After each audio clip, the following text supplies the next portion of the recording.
Okay, here we are. Well, hello, everybody. All right. Hello, Justin. Welcome, Justin McElroy. You're joining. This is your first moments in the Star Wars movie marathon live stream. What an honor! And we're getting ready. I hope you have your Netflix open. Oh, it's open. All right. It's always open. We're ready. I'm now, watching Ozark. Is that a problem or? It's not a problem at all. Let's negotiate.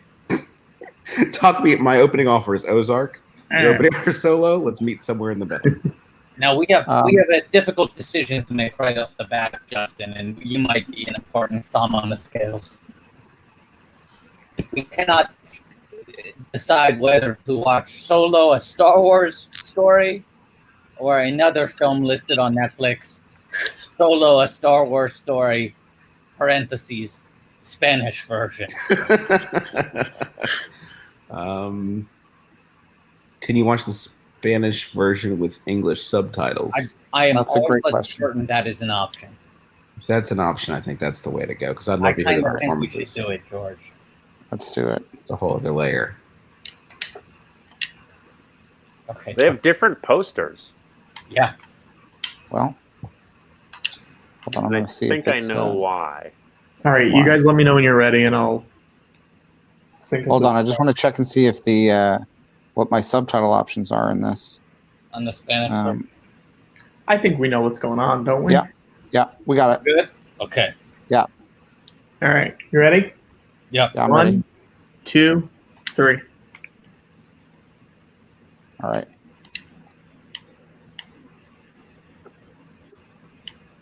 Hey, Justin, how are you doing? Thank you for joining us on this bright and beautiful Star Wars Day morning. Actually, hold on. The subtitles are in Spanish. My subtitles are in English. Mine are in English too. You can change that without pausing it. Yeah. No, it's not offering me the option. Hold on. That's weird, because I'm gonna have to go, because I need to be able to access the dialogue to comment on it. Hyperfuel, Connor. Crime syndicates. George, hold on. Didn't you personally approve the Spanish language dubbing of this? No. Didn't you have to? Didn't you have to be in the room? JD, keep up. These are movies that were made after I sold it. Oh, right. This is fan fiction. It's not what really happened. Weren't they? Yeah, oh yeah, I guess they didn't send them to you. What were the ones? Weren't you shown? I guess it was just the first one. I contributed one key bit of business to this. To this movie.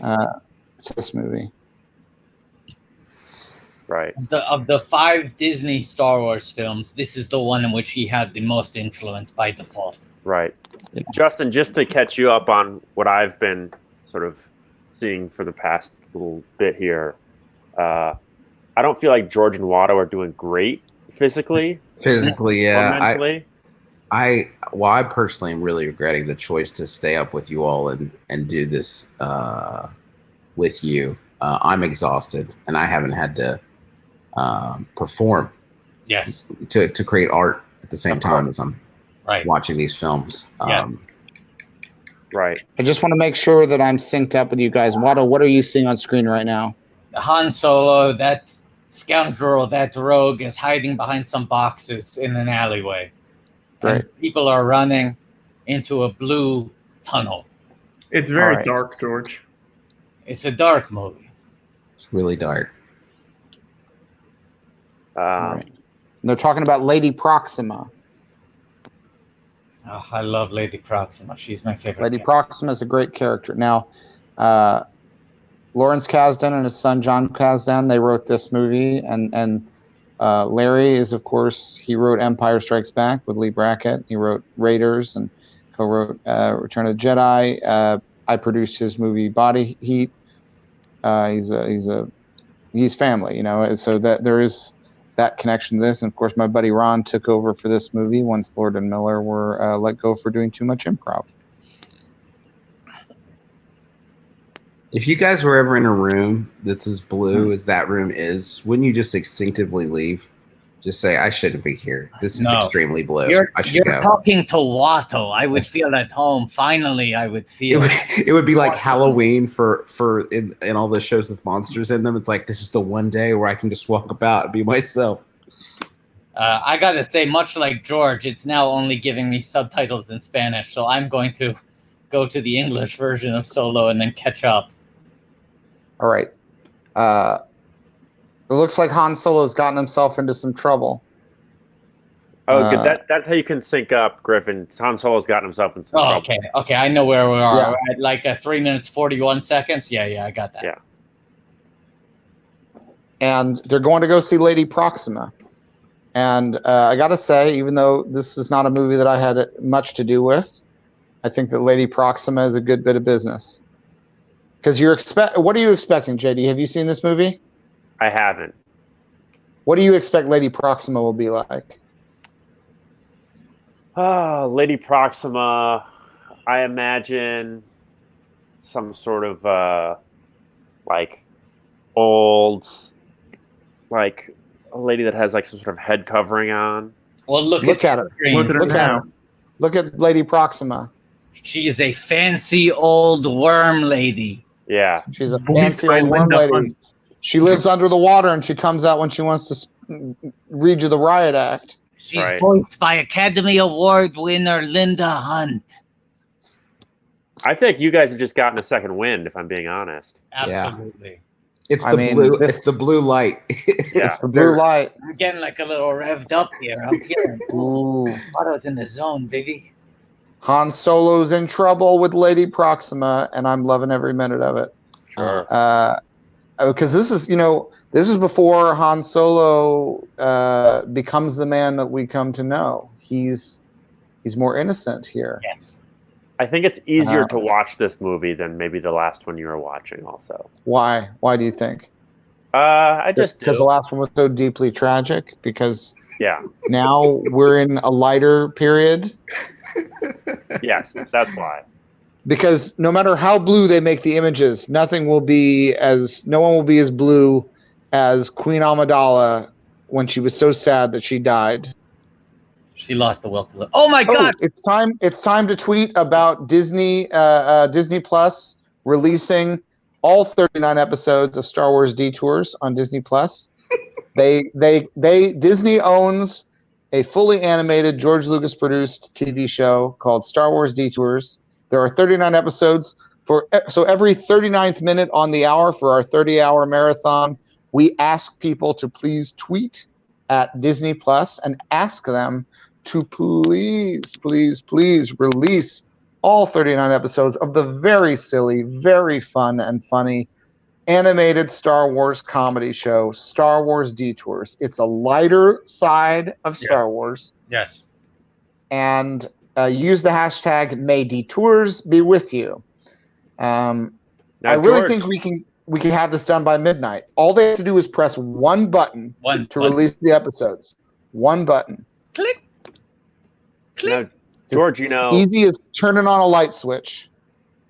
I think it was Justin, wasn't it you that for a while took to the internet to try to get the original soundtrack versions of Pete and Pete? There's the third season. They've only released the first two seasons of Pete and Pete, and the third one is, the rumor is, tied up with permissions and no one will put the work into getting it out there. But that's these big companies. If it's not going to make $1 billion, they don't care. Right. It's Star Wars. It's Star Wars though. Star Wars Detours is different. Star Wars is a license to print money. People right now are starved for it. They're dying for Star Wars right now. They don't have a film on the horizon. Wars. And Star Wars. Thank you. People have run out of content. Everyone has reached the end of Netflix. I don't know if you saw this on Twitter, but everyone is reaching the end of Netflix in quarantine. Here's what someone should do. Take a meeting with Disney. Yes. And say, how would you respond if I told you I can make 39 episodes of a brand new Star Wars show without violating any of the rules of social distancing? And they start to get excited and they say, well, how are you going to do it? How are you going to make this show? Are you going to quarantine the cast and crew? Or are you going to film it all on Zoom and say, no, I'm going to ask you to turn around and look in your freaking cupboard? because you already own it. All you gotta do is this click. They should make Star Wars 10, but it's all in Zoom. Oh, man, Just the the original Just a cast. special. That, Just how you want to remember them. Just get everybody back together in Zoom. that is essentially how, especially the second movie was made. Yeah. There was I forget what the exact number is, but there's only a few scenes that used practical sets. I think it was like 2 or something like that. Han Solo is driving fast, and I love it. Look how fast he drives that car. I think it's a That's land fast speeder. driving. His That's fast speeder, driving. It's a car. Speeder It's a looks car. like a library book. Oh, look at him go. He's turning it on its side, and they can't follow him. He's too fast. That's Star Wars. Now- They did get that right. He's fast. Uh-oh. And look, something silly happened. Oops. He couldn't quite do it, and you thought he could.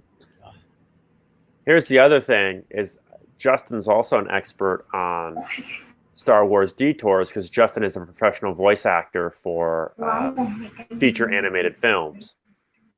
Daddy's talking to George Lucas for charity. I can't interact with you right now. This is the man can on interact. Star Wars. I made Star Wars. As a father. Okay. Is that fair? Yeah. All right. I'm just gonna fall asleep. I'm also caring for 2 children inspirationally. I've been up for 7 hours. 7 hours and 43 minutes watching Star Wars, and I'm caring for 2 children simultaneously. How does he do it? Nobody knows. See? Nobody knows. Humble brag. But iPads that's is a the great secret. that's a great segue to mention that if those children have any pocket money that they would like to donate to the laid off UCB New York staff. I don't know how well off these kids are. Some kids are adapting better to the new economy than others. And even if they just wanted to give $1, they could choose to help the laid off UCB New York staff. This is despicable, George. I asked them, but they were never on a Herald team, and they still got a chip on their shoulder about it. So Hey. It's okay. Abby and Alana. Abby and Alana were never on a Herald team. Abby and Alana were never on a Herald team. Abby and Alana never on a Abby Herald and Alana never on a never on a Herald team. never on a Herald. And Abby and Alana were never on a Herald They team. were never on a Herald team. Abby and Alana were never Abby on and a Herald Alana, team. for example. Abby and Alana were never on a Herald team. Never on a Herald team. They were never on a Herald They were team. never, ever on a Herald team. Justin, I don't know if you realize, but you're gonna have to do a lot of the heavy lifting for these guys in terms of forward momentum. I mean, I can watch 2 kids and carry this stream on my shoulders. It's not even a big deal. That's a real alien, sweetie. His name's Watto. He's a drug dealer. This is such a thrill for her. The kids are watching iPads to keep them quiet, but you'll be happy to know they are watching Solo. Amazing. That's great. So we're covered. Kids love Solo. They're sticking with the bit. Watto's Is gonna he have to about to- censor himself now. That's right. Be on your best behavior. Now, what were we talking about before? I'm so sorry. No. I'm trying to think.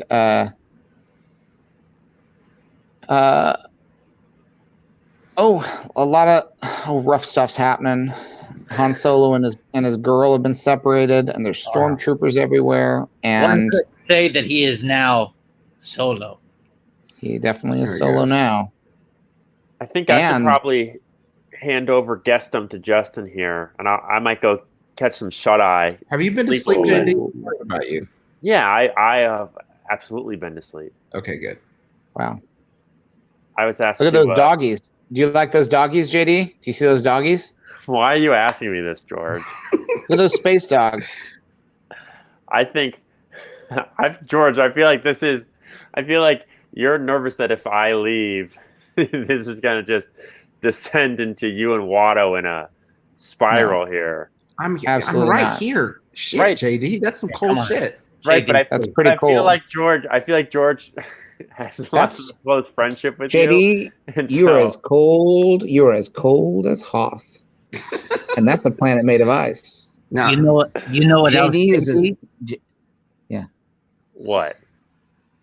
Abby and Alana never made the Herald Abby team. and Alana were never on a Herald team. JD, I want to warn you. You can leave, but I am always exactly one daddy. I need a popsicle away from closing this stream and having to walk away. So Yeah, we are we're on a razor's edge. It's even a real like Indiana Jones-esque move to even say the P word out loud. Oh boy.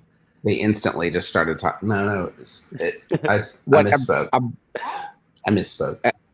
So are you saying that sometimes you serve POPSICLEs for breakfast? When I'm trying to distract them long enough for me to be on a stream at 7:30 in the morning, that is traditionally yes. Justin, I hope they're homemade, just frozen juice, and not something that's a sugar treat, because it's too early for that. It's too early for the things that are happening right now. There was a time when I was in the breakfast business back in the 80s, I made sure that C-3PO cereal was sweetened with honey and not with sugar, because I thought, well, it's important to try and make sure that a breakfast can be sweet and also healthy. Hey, George, can I just hop in really quick? You guys are talking over a very important scene right now, and I feel like people want to hear your take on it. All right. 3 years later, Han Solo is in the war, and he's not doing well. Oh, I meant the scene before this. Yeah, we What missed happened? it. It's when he says he's solo. Yeah, he got his name Han Solo because he walks through the thing, and the guy's like, "You look really depressed," and he says, "Yeah, man, I'm so low." And the guy says, "That's your name." He's like, "What?" He's like, "You're depressed, pal, and that's your name." You know, George, I know you didn't make this one, but watching that scene, I would have swear to God that you did. Just that one bit feels very you. It feels very Thank you. you. Watto, you son of a bitch. Kids, don't look at Watto. Who, me? Watto.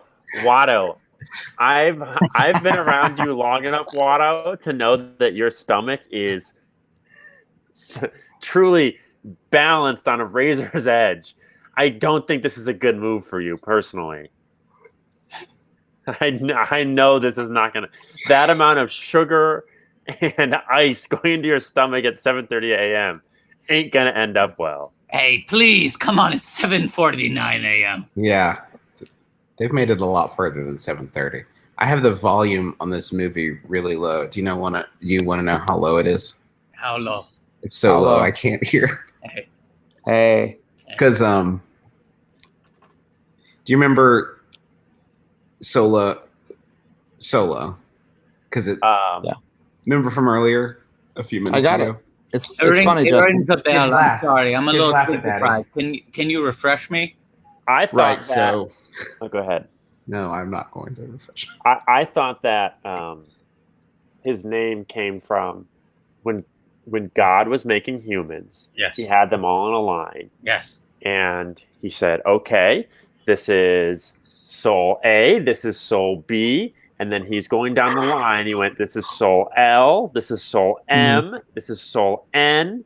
And then he went, you, my special little darling, are so low. And that was Han Solo's soul being put into his body and put into Earth. Hey, is there the modern religions that we know of now? Do those are there devout Christians in the Star Wars universe? Do all the letters, JD. Do all the letters, JD. One of the commenters wants you to do all the letters. Yeah, we have 30 hours to fill here.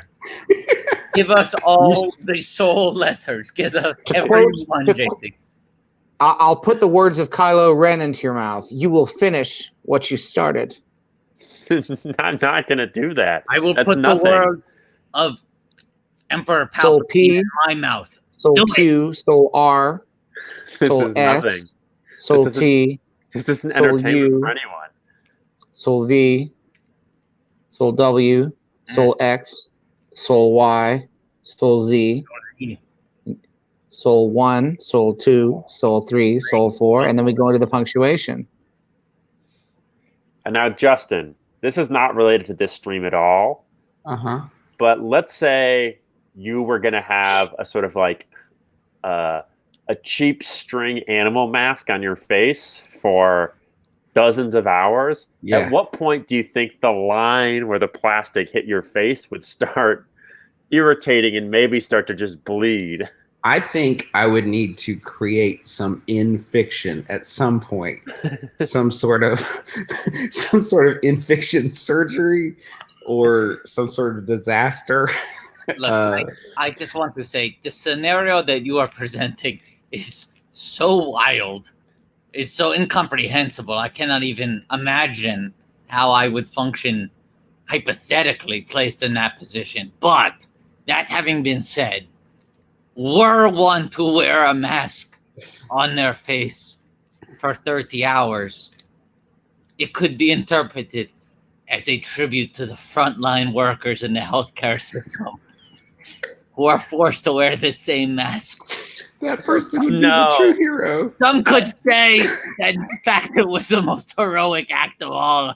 Yeah. Well, when I tune into hour 25 and there's tissue paper coming out of your face, Watto, I'll know that a corner has been turned. Watto would have no reason to do that because Watto is only wearing a vest and nothing else. I also think that tiny vest is probably constricting. Is going to have to get unzipped at a certain point. You would be very surprised. Don't you think they should have budgeted them more than one color per scene for this movie? It seems unfair that they only get one color to use in each scene. I like movies that have lots of colors in each scene. Well, and this movie you just get the one. There was blue for the one, and then this one's just gray. Yeah. Well, because they're at war now, so it's different. Before they were in a sort of weird underworld scenario, and the blue reflected that mood. And now, here comes a great scene. Oh, this is a genuinely great scene. Great scene. He's going to meet either a new enemy or a new friend. We won't know which. He's been thrown into a cage with some sort of monster, it seems like. And he sees these chains rattling. This is very well staged, very well filmed. And now he's getting pulled by this chain. And we're genuinely scared for Han Solo's safety. And part of you is thinking, are we about to watch young Han Solo die? It's a short film. But then it's Chewbacca. More like Chewbacca. So short. It's Chewbacca. I think I missed it. And it's really good to see Chewbacca. George, I think it's so cool that you're complimentary of these films, because I had kind of assumed that you would have a sort of chip on your shoulder, seeing an ex-spouse with somebody new. No, my buddy Larry co-wrote it with his son. My buddy Ron took over after Lord Miller did too much improv. And now I'm just watching my old pals, Han and Chewie, wrestling around in the mud.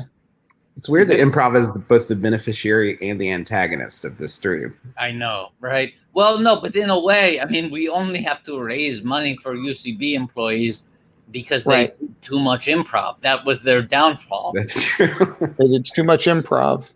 It's a supply and demand issue. It's a supply and demand issue. And the thing is, could not handle that much improv. Yeah, it's improv is fine for certain occasions, but not when you're making a Star Wars movie. You want to lock that down tight. You want to make sure the writing is perfect. Is it established what Han's last name is? Solo. Solo. Yeah. Han Solo. It's actually the title of the movie, JD. No. George, very important question being asked in the comments that I feel like we need to address right here. Nip it in the bud. Ready? Right. Lord and Miller never made a Herald team. Lord and Miller never made a Herald team. They never made a Herald team. All you know right, what they made? You know what Lord and Miller made? I'll tell you what Lord and Miller made. 90% Solo. They made a Lego movie.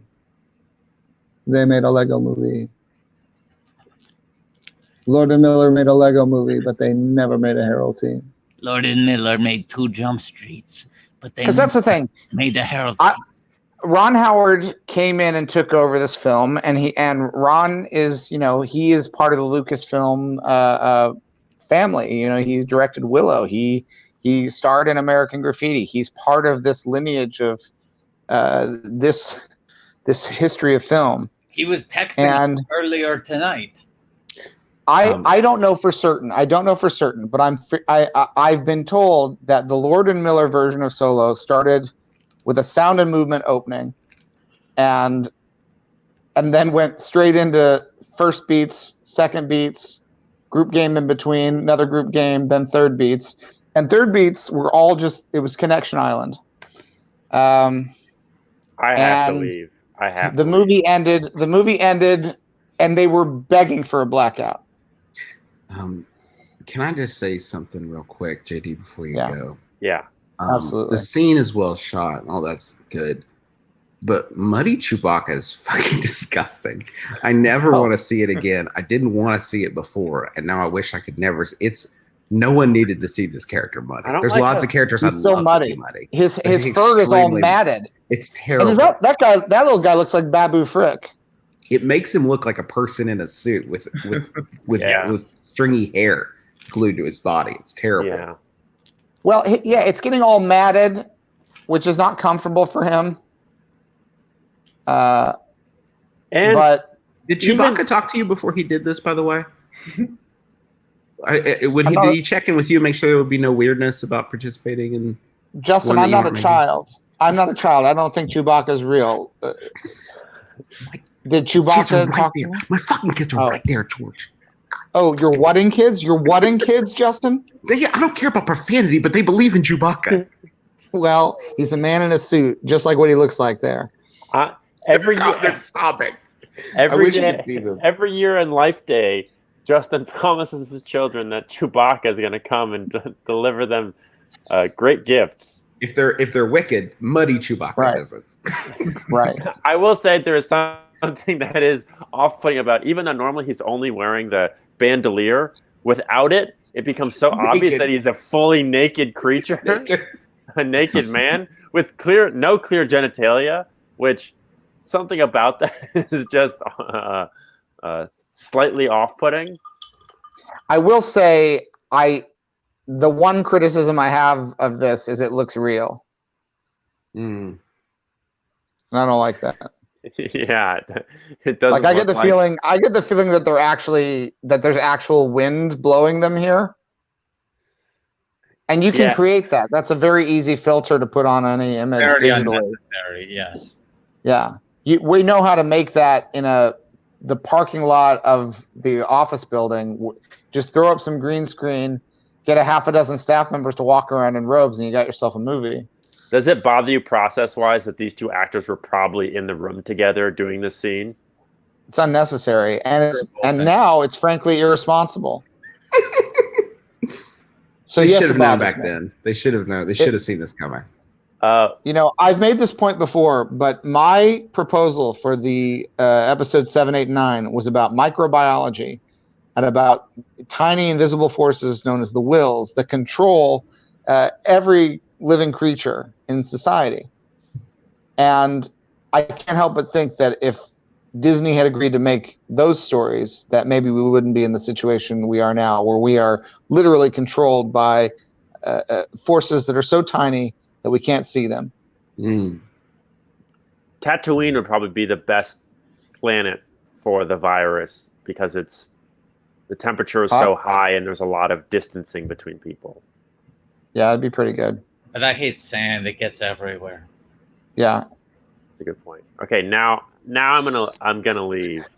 Goodbye, JD. Well, it was lovely seeing you, JD. Bye, thank you so much for stopping by. Enjoy going to sleep. God bless you. And I hope you will watch the rest of Solo because it is a fun adventure. Yeah, I will. I think. But I'm gonna take a nap. It's gonna feel really nice. Maybe I'll administer Vaseline to any places where my glasses are rubbing or anything like that, which might not be a bad idea. JD, are you really going to take a nap, or are you going to take a call, an important call? Oh, that's a 12-hour day. That's a little 12-hour day reference. Justin's referring to a podcast I do with my friend Connor. Yeah, you've mentioned this several times. Yeah. This live stream is for charity, not for you to promote your podcast. Thank you. There were times when we would do that podcast. I was saying, Justin, that when we do that podcast, my co-host Connor, his bulb would dim every 5 hours or so, and so I couldn't imagine him doing something like this. Right. But he never said he was going to work, and instead went and took a secret nap. Leaving his co-host to talk for hours by himself. Those were while his co-host pretended to be working and was instead sleeping. Yeah, that's true. That was also that never happened. Dark time of my life. Dance puppets. Yeah. What do you think? Dance for me and my beautiful play. All right. Well, can I just before JD leaves, can I just weigh in on this controversy for one moment? You have to let me Before leave. JD leaves, can I read the text of Ulysses? Hold on. I got it on my phone. Fine. No, Watto. Watto. What do you what is it, want? Watto? Between friends, the likes of which I have not seen since the end of Revenge of the Sith 40 minutes ago. So I just want to say this to settle the beef, okay? Yes, Watto. To talk about Napgate. JD and Connor both made Herald teams. Thank you, Watto. JD and Connor both made Herald teams. Thank you. But I think Watto. JD was on Herald Night longer than Connor was. Okay. Why you? Yes, Connor was on Herald Night for only a couple months because he was immediately moved to one of the premier weekend teams, the theater. Right. But that was because he was older and will likely die sooner. What's so your everything's a trade-off. George, I think you should really take a look at how much you seem to have disdain for Connor Ratliff, because I think it's it's a really interesting sort of therapeutic exercise that you seem so mad at Connor Ratliff. I'm not mad at him at all. That man can last through a 14-hour podcast without blinking. Not unlike some lazy bones who have to go take a nap now. I'm not going to stay here for your entire thing.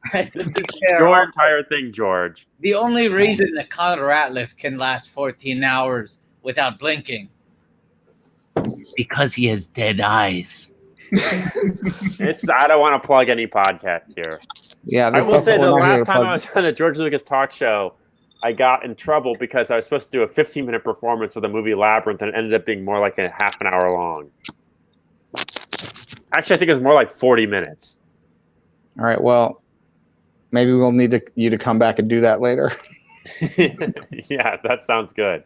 All right, best of luck, guys. I'll check in during the Thanks, JD. Bye. All right, bye. Hey, George, can I give you a name from GoFundMe? A what? A name from the GoFundMe? Oh, yes. Oh, Justin, absolutely. Justin, this is the fun game where we take the name of someone who donated to the GoFundMe and we turn them into a Star Wars thing. Oh, it's fun. Yeah. It's fun. Okay. That's right. So let's say Andy Staub. Staub. Okay, throw it on the screen. I'm a visual thinker. I need to see the pieces I'm working with. Yeah. I'm like Robert Langdon in the Da Vinci Code. The code needs to sort of come out. I'm like the other character in A Beautiful Mind. I'm like all these Ron Howard characters. Paul Bettany? Comes out to me. Andy Staub. Andy Staub.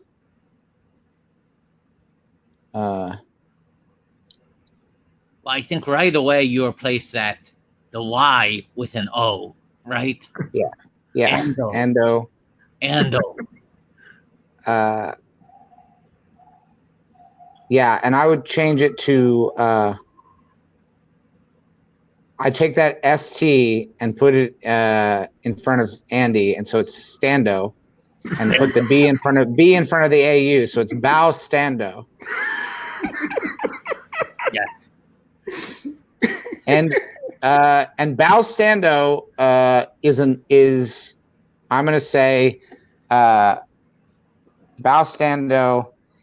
He's not part of this crew of smugglers that we're seeing right now. He just made it to the final round of cuts. He thought he was going to make the team of smugglers, and he was rejected. He was rejected, and he didn't make the cut for this. He's a smuggler. Cut before they finally went out on the mission. It's BAU, Bao Stando. There we go. There it is. Bao Stando, and he's a criminal, but medium skill criminal. And he's not a white collar criminal. Like he's not the best, but not the worst. Yes. He's someone that in a pinch a crew would settle for him. Right. But the problem is he's got slow reflexes. Totally. He's a criminal in the same way that Wesley Snipes is a criminal. It doesn't come in that handy during a heist. Yeah. It's mostly like tax evasion. Yes. Bao Stando, good guy. Bao Stando. You guys want another one? Yeah, give us another. Yeah, let's do another one. We're on a roll. We're on an absolute roll. Akil. I need to see it. Yeah, I'm like John Nash in Beautiful Mind. I gotta see it. I gotta see it. This heist sequence I think is really exciting. I do too. I will say, jokes aside, I am fully on board with everything that happens in the movie pretty much up until this point. Oh, and then you don't like what happens after it? Then I start getting very bored. But so let's focus on the name here. Okay. Akil. Now this is interesting because you have perfect symmetry. George, you say you like in Star Wars when it rhymes. Yeah. Nothing rhymes more than the same word 2 times in a row. So already this is very Star Wars. Greatest rhyme. I think I want to put a KR in front of both of them. Krakil. Krakil. Okay. And it's a normal looking guy, but with a crocodile head. It's a normal looking. Yeah. Other than the. And he's a jizz singer named Krakil. He's an entertainer, and he has sort of the Star Wars outer space version of like a big band behind him. Wow. So he's like an old time musician. He's like when he's like good. None of this overproduced garbage. He had skill. Krakil. No, and he doesn't write his own songs, but he's a masterful interpreter like Sinatra. Like the Great American Songbook. He's like Michael Feinstein. He's one of the last real classical interpreters of the Great American Songbook. George, where would you see someone like him sing? An upscale hotel on Coruscant, perhaps. Whole city's a planet. What do you mean? Coruscant? The whole city's a planet, George. You mean the whole planet's a city? Yeah, come on.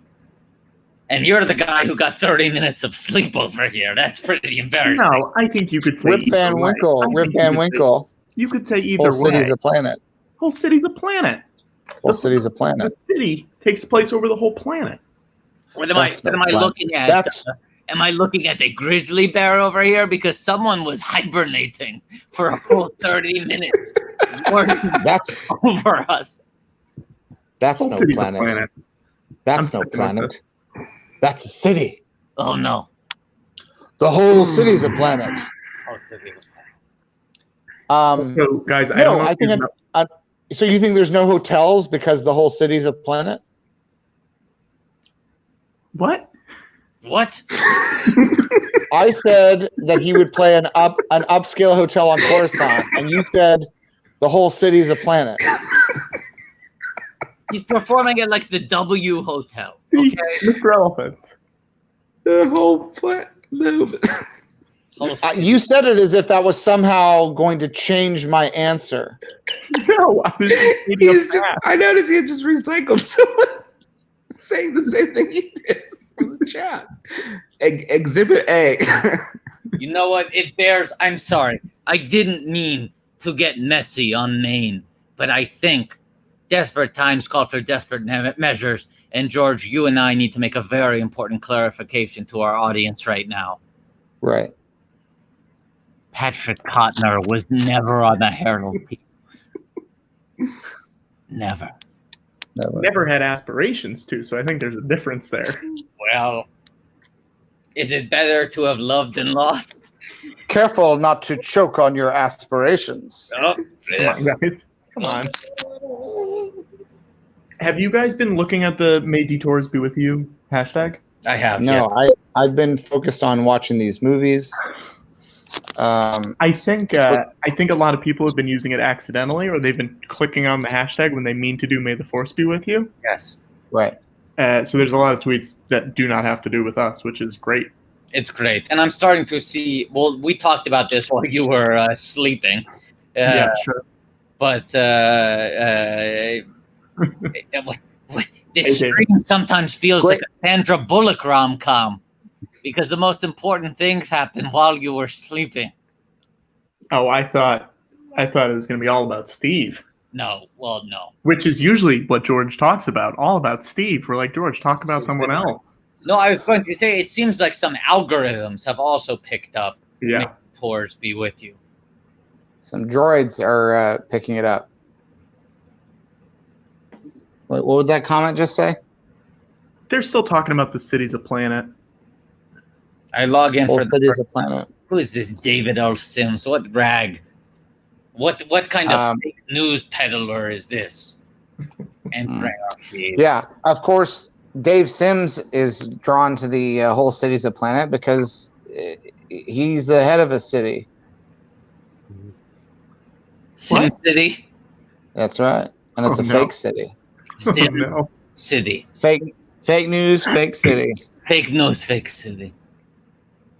I know nothing about this guy other than that he's fake news. And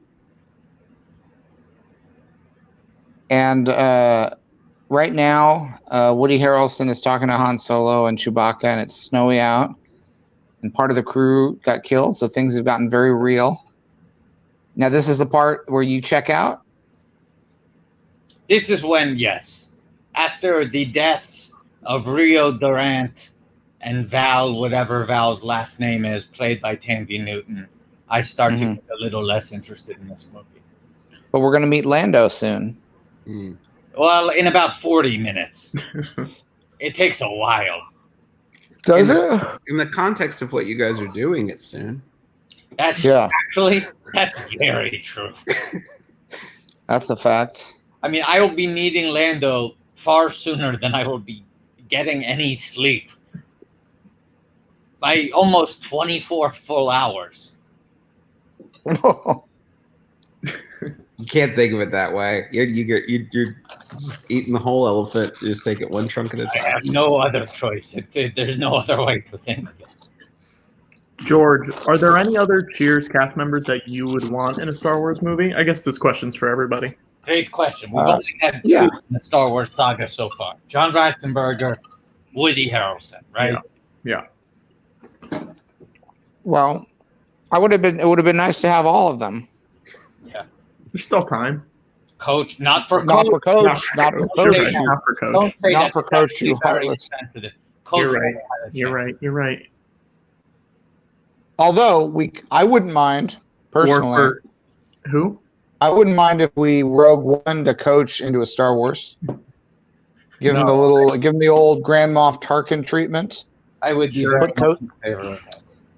You know, I don't want to make a big deal out of this, but if anyone wants to tweet at Disney Plus and Star Wars to put a CGI Coach from Cheers in a Star Wars movie, what could it hurt? It's one button they have to press. If they just press the one button. Click. Here's the fact, and people don't want to know about this, okay? People, the sheeple out there, they want to keep themselves in the dark. But let me tell you some facts, okay? If Disney wanted to, they could push one button and immediately Nicholas Colasanto, the late, great Nicholas Colasanto, the actor who played Coach, would suddenly appear in every single title on Disney Plus. All they have to do is push one button, and Nicholas Colasanto would be in Mr. Boogedy. He'd be in every Star Wars, every entry in the Marvel Cinematic Universe. Those calories. Cars 2, Cars 3. That film doesn't exist, Patrick. What film? Those Callaways? He's trying to get me to say the D's nuts thing again.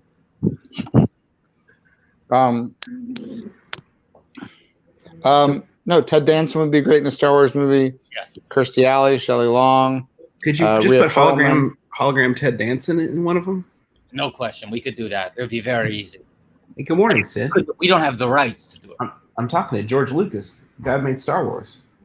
Believe it? I could do it on my phone. I could put him in a Star Wars just using my phone. Coyote Mundi, a Star Wars story starring Ted Danson. Oh, good casting. Good casting. And even this character, Dryden Voss, the villain of this film, so easily could have been Rhea Perlman. This is really a real Rhea Perlman type character. Hear me out, though. Dan Hedaya as Dryden Voss. Mm-hmm. Hey, guys, this has been so fun, but I'm going to leave, so I'm not a delinquent parent anymore. But I think we'll be back later this afternoon, I believe. You do you. That's your choice. My brother's in tow. I can't promise that you'll make a Herald team with that kind of attitude. It's fair. It's fair. It's fair. Star Wars, so much of Star Wars is about the difference between being a good parent and a bad parent. And so much of it is just about being present. Yes. That's so true. No time like that. If you look at... Do you know that... Yeah. No, I was going to say, what is it? Tomorrow is a gift and the past is a mystery, and that's why we call it the present. Mm-hmm. Let the past die. Kill it if you have to. Did Justin leave on us? He closed the laptop. Wow, he didn't want to hear our closing thoughts. No. That's interesting. He'll be back. Here's Khaleesi. Khaleesi's there. Oh, she's back.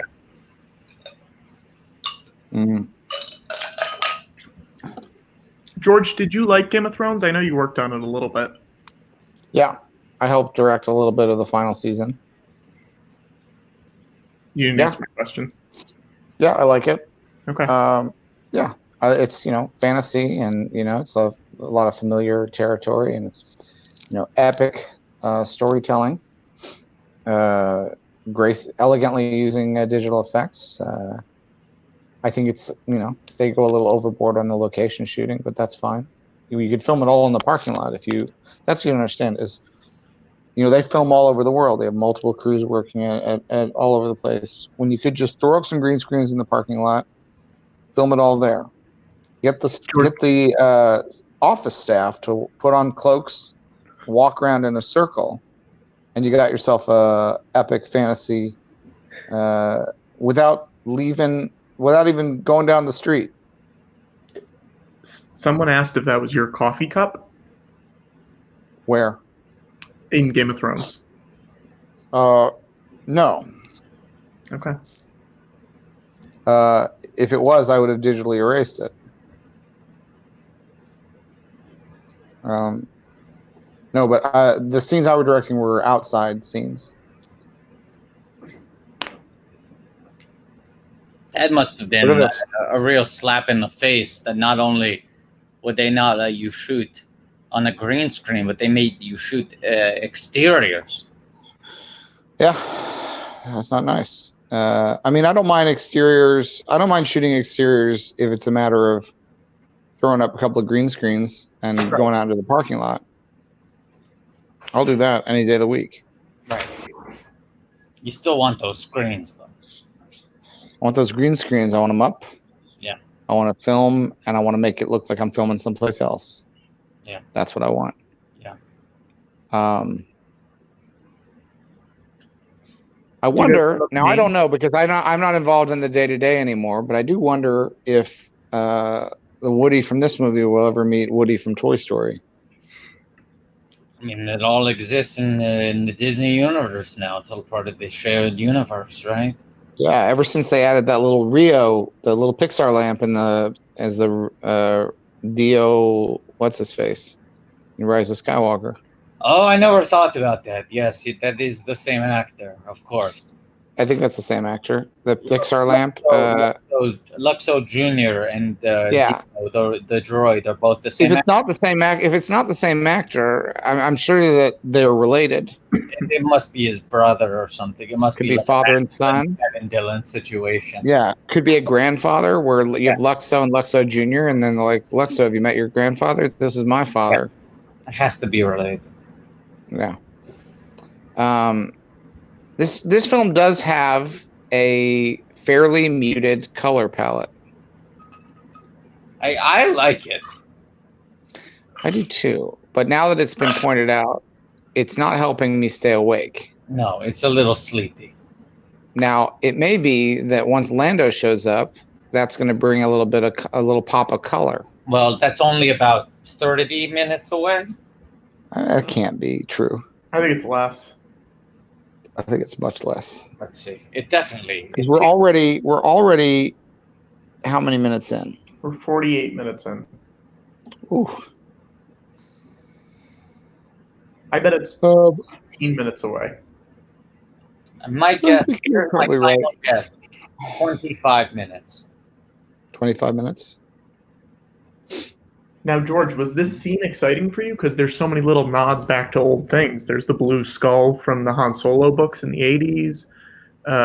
At one point, there was an Ewok, but they got rid of it. Do you like that kind of stuff, or do you feel like you've already touched those things? So why are they going back over? Yeah, I would rather do completely new things. There's so many new stories to tell in the Star Wars universe, and I'd rather just tell completely new things that have no connection to any of the things you already like. Boy, they're really talking about a lot of things here. But look, it's a circle meeting almost. They're in another circle. I like that. All good meetings are circles. Oh.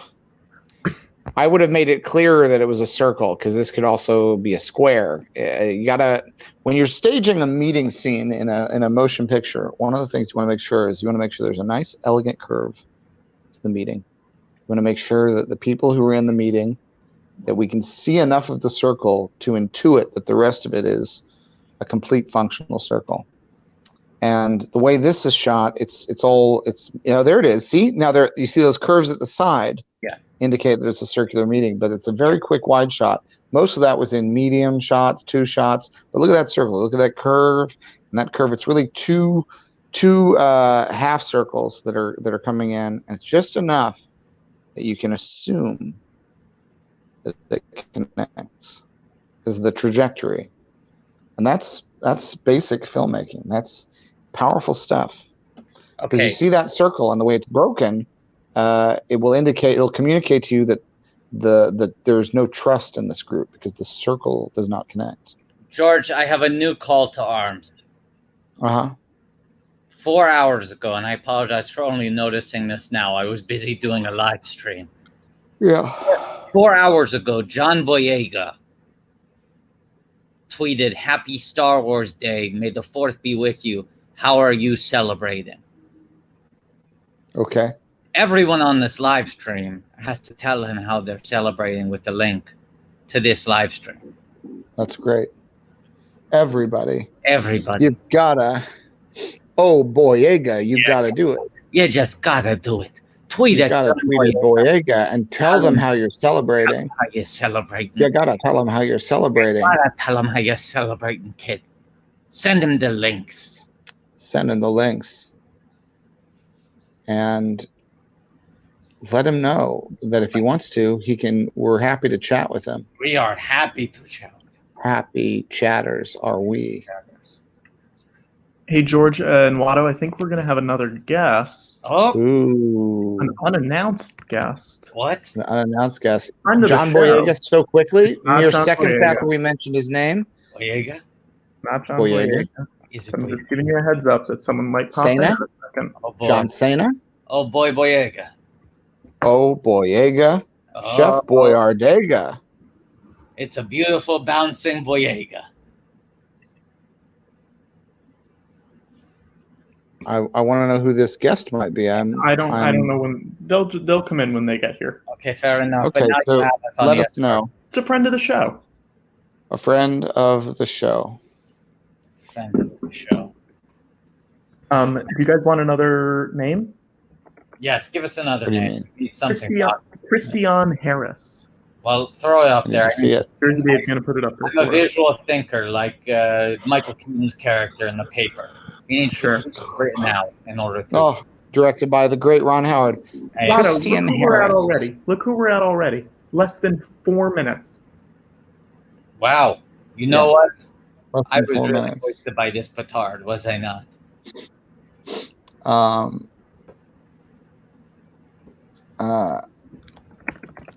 Can I would say take the my HA. favorite- This is my favorite named Star Wars character. He's at the poker table with Lando, and his name is Thurm Scissor Punch.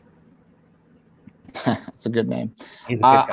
I'll take the HARR from Harris and swap it with the CHRYST.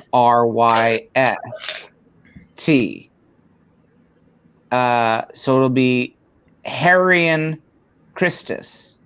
Oh, nice. Does that make sense? Yeah, What Harry is it? Christmas. So take the get rid of that T in Harrian. Harrian Christus. No T in the first name. Harry and Christus. Harrian Christus. Wait, Harrian. where'd it go? John Boyega. John Boyega. John Boyega. What does Harry and Christus do, George? Or Watto?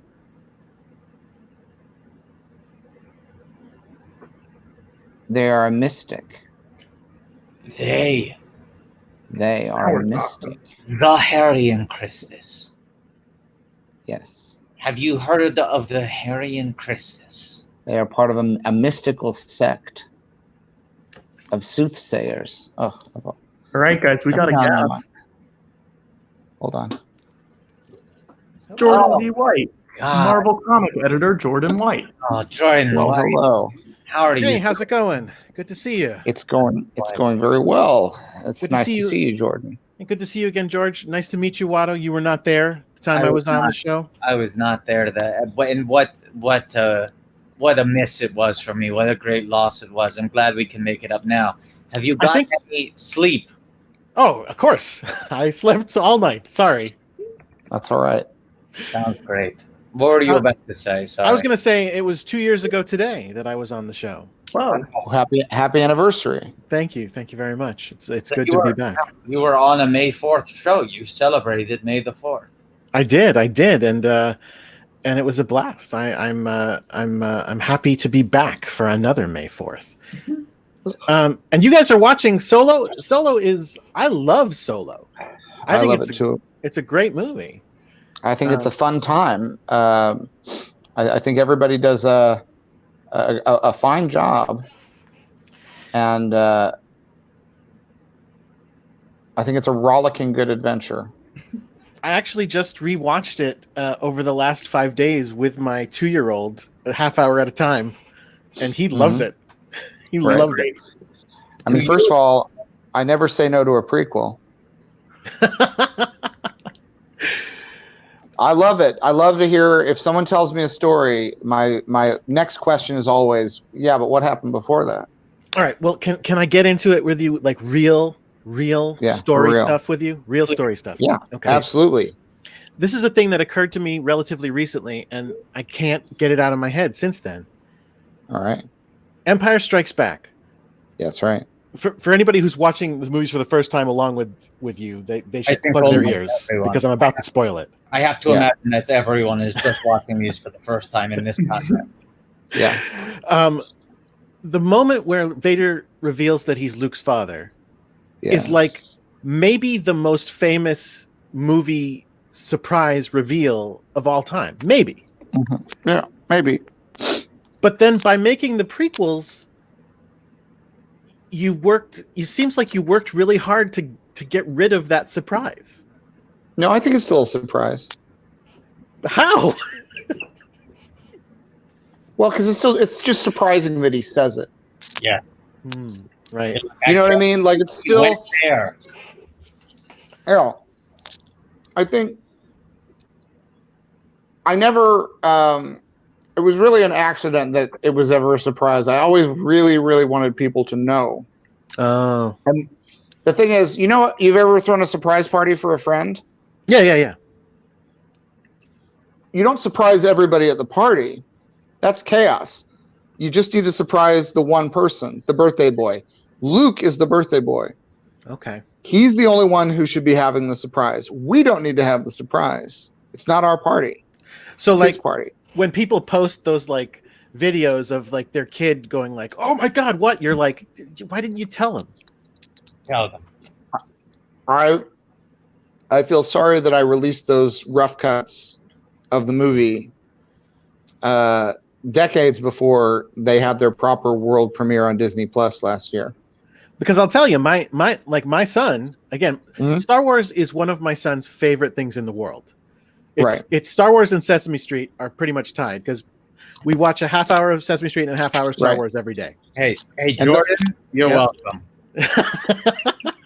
Tell your son I appreciate his support of Watto. Well, let me ask you this. He knows Watto. Sounds like you're raising him right. Let me ask you this, Jordan. Have you shown the clip where R2D2 and C-3PO visit Sesame Street? No, I have not shown him that yet. That's a great point. I got to look that up on YouTube. That's a surprise. That's much bigger than that's a much bigger surprise than it's on YouTube, and he'll be shocked because these worlds coexisted the whole time. C-3PO goes to Sesame Street and expresses bafflement at the sight of a tree. Has he never been to Kashyyyk?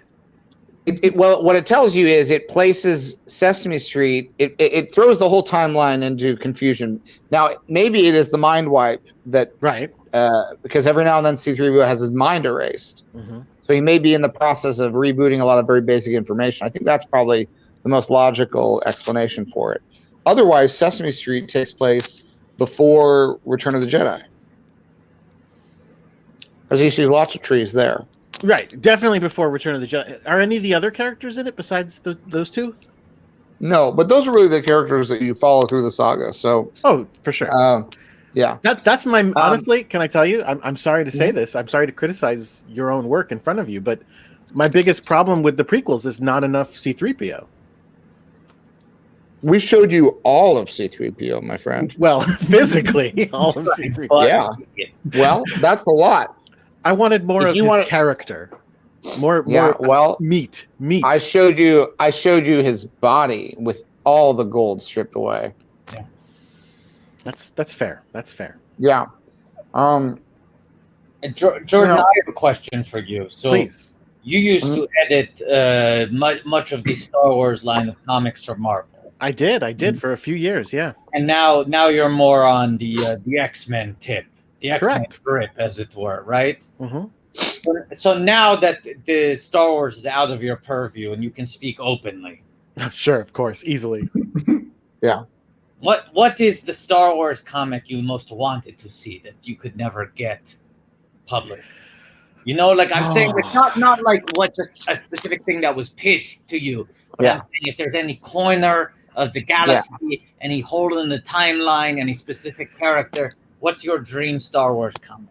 Well, there were two that one that I really wanted to do while I was there that never happened, and I think circumstances since then have made it so it will never happen. It wasn't Psy, but that's not a bad idea.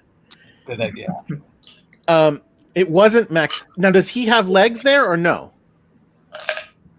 That's not screen accurate. Right, because what we think are his arms are actually his legs. Right. Okay, so here's what it was. It was actually, I really wanted to do a Jar Jar comic. And my idea for a Jar Jar comic was the last time we see him in your episode 3. Yes. Mm-hmm. He's very sad. He's grieving. He is grieving, but he's part of the Emperor's, well, not the Emperor yet, but the soon-to-be Emperor's entourage. Yeah.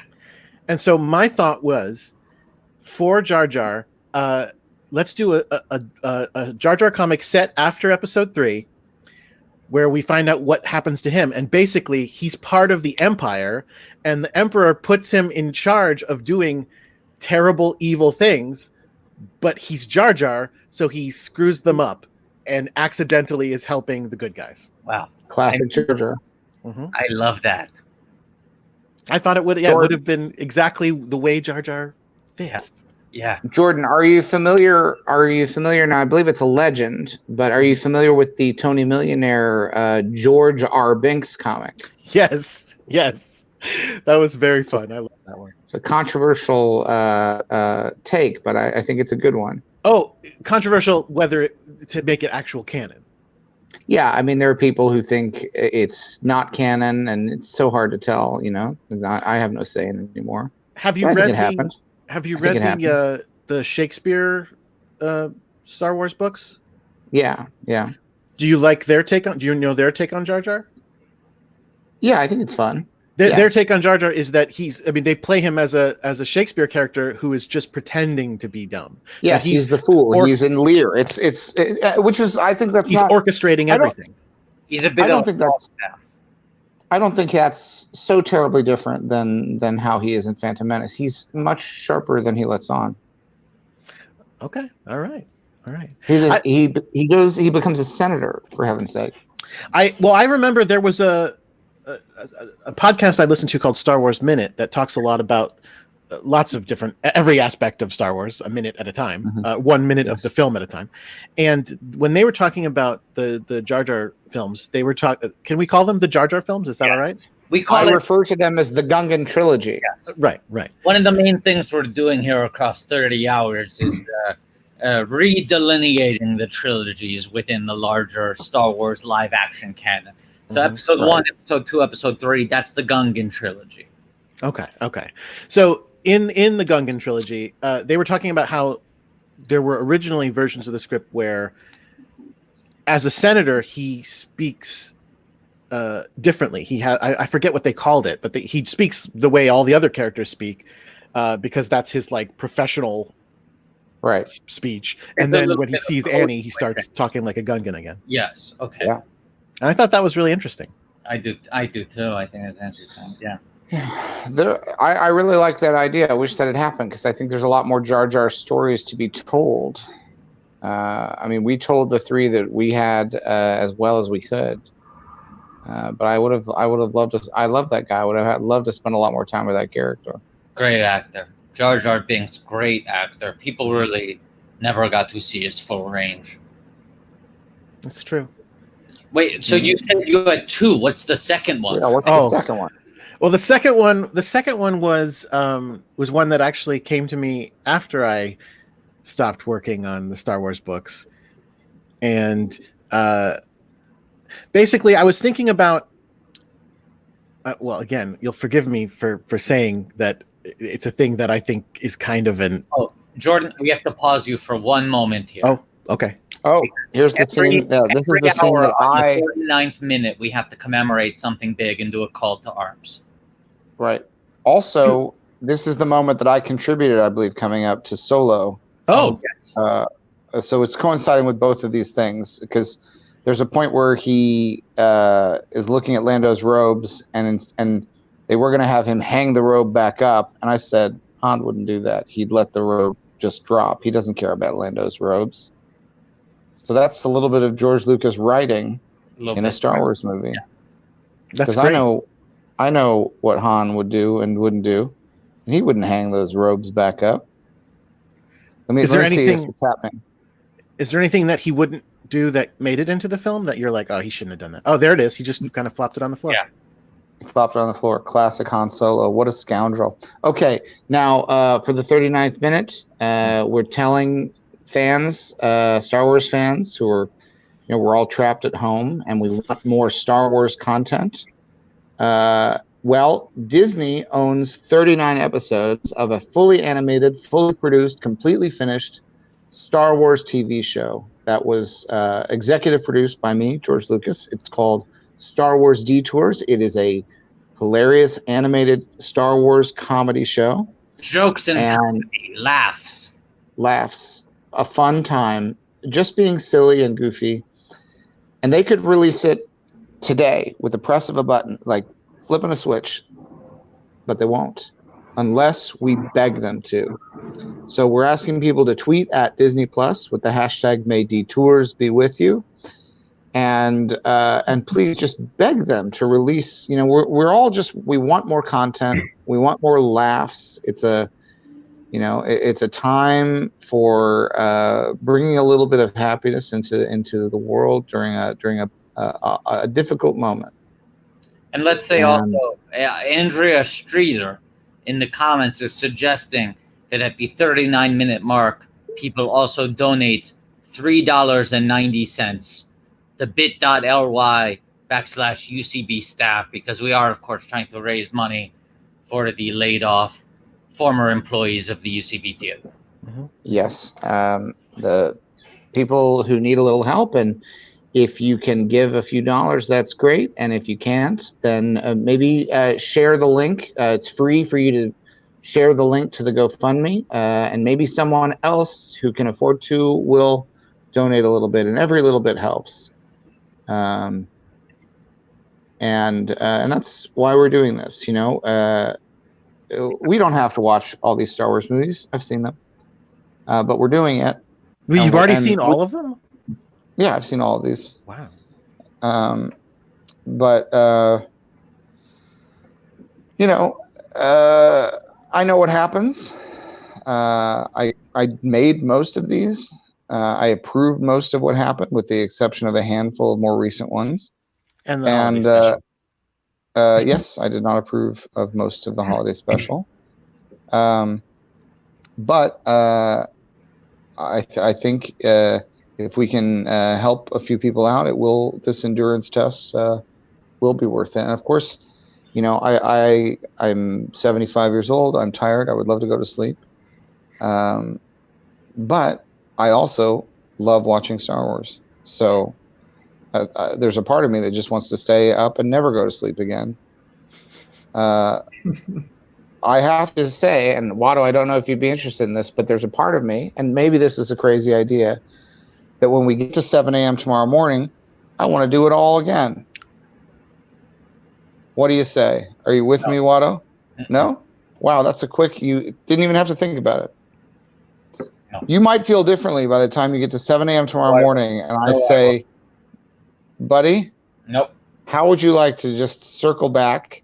And we could do it one of two ways. We could either do it where we're on a loop, a circle, as we were talking about, where we go right back to Phantom Menace and see where it all began now that we've got the full picture. Or we could start backing up.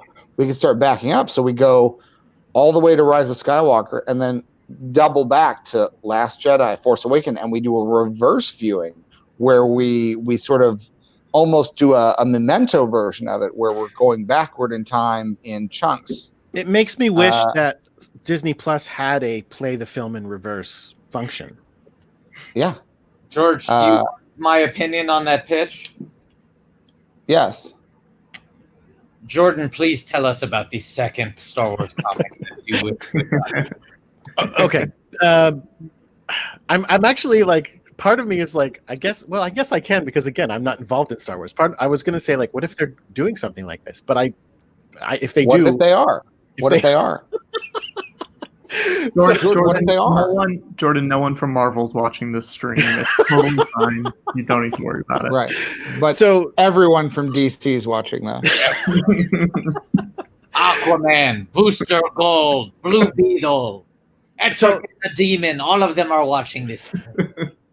So I was thinking about something that you added to the canon, which was the idea that that Qui-Gon was the first person to discover this idea of becoming like one with the Force, right? And that he could only do it as a voice, but he talked to Yoda about it. They worked it out.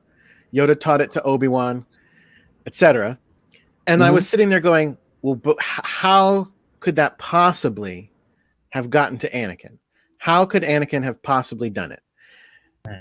And what that made me think of was a thing where the idea where, oh my goodness, are you all right, sir?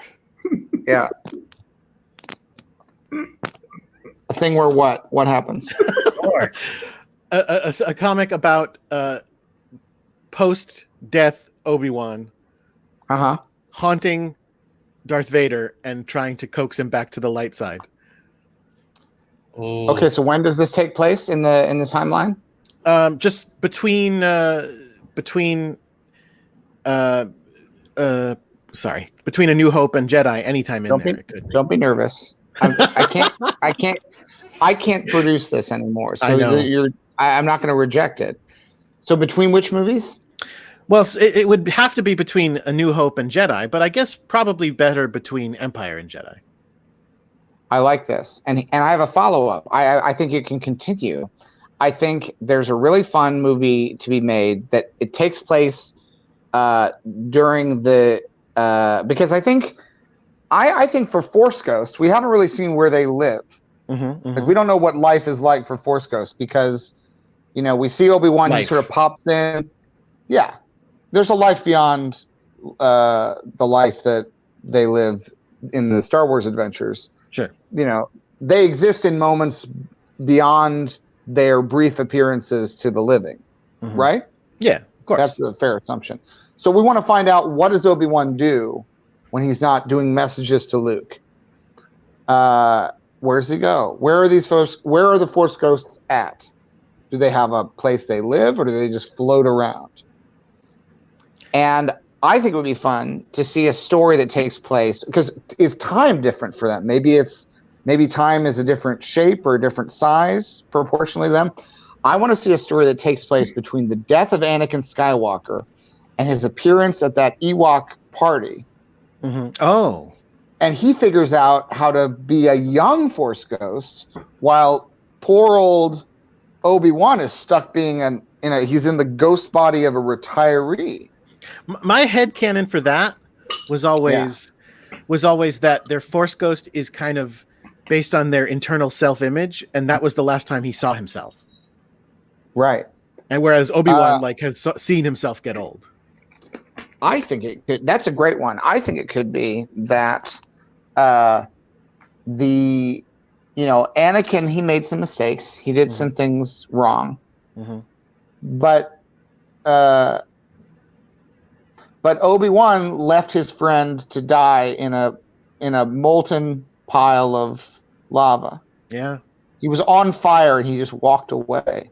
Yeah. And I think that it haunted him to the point where it aged his soul.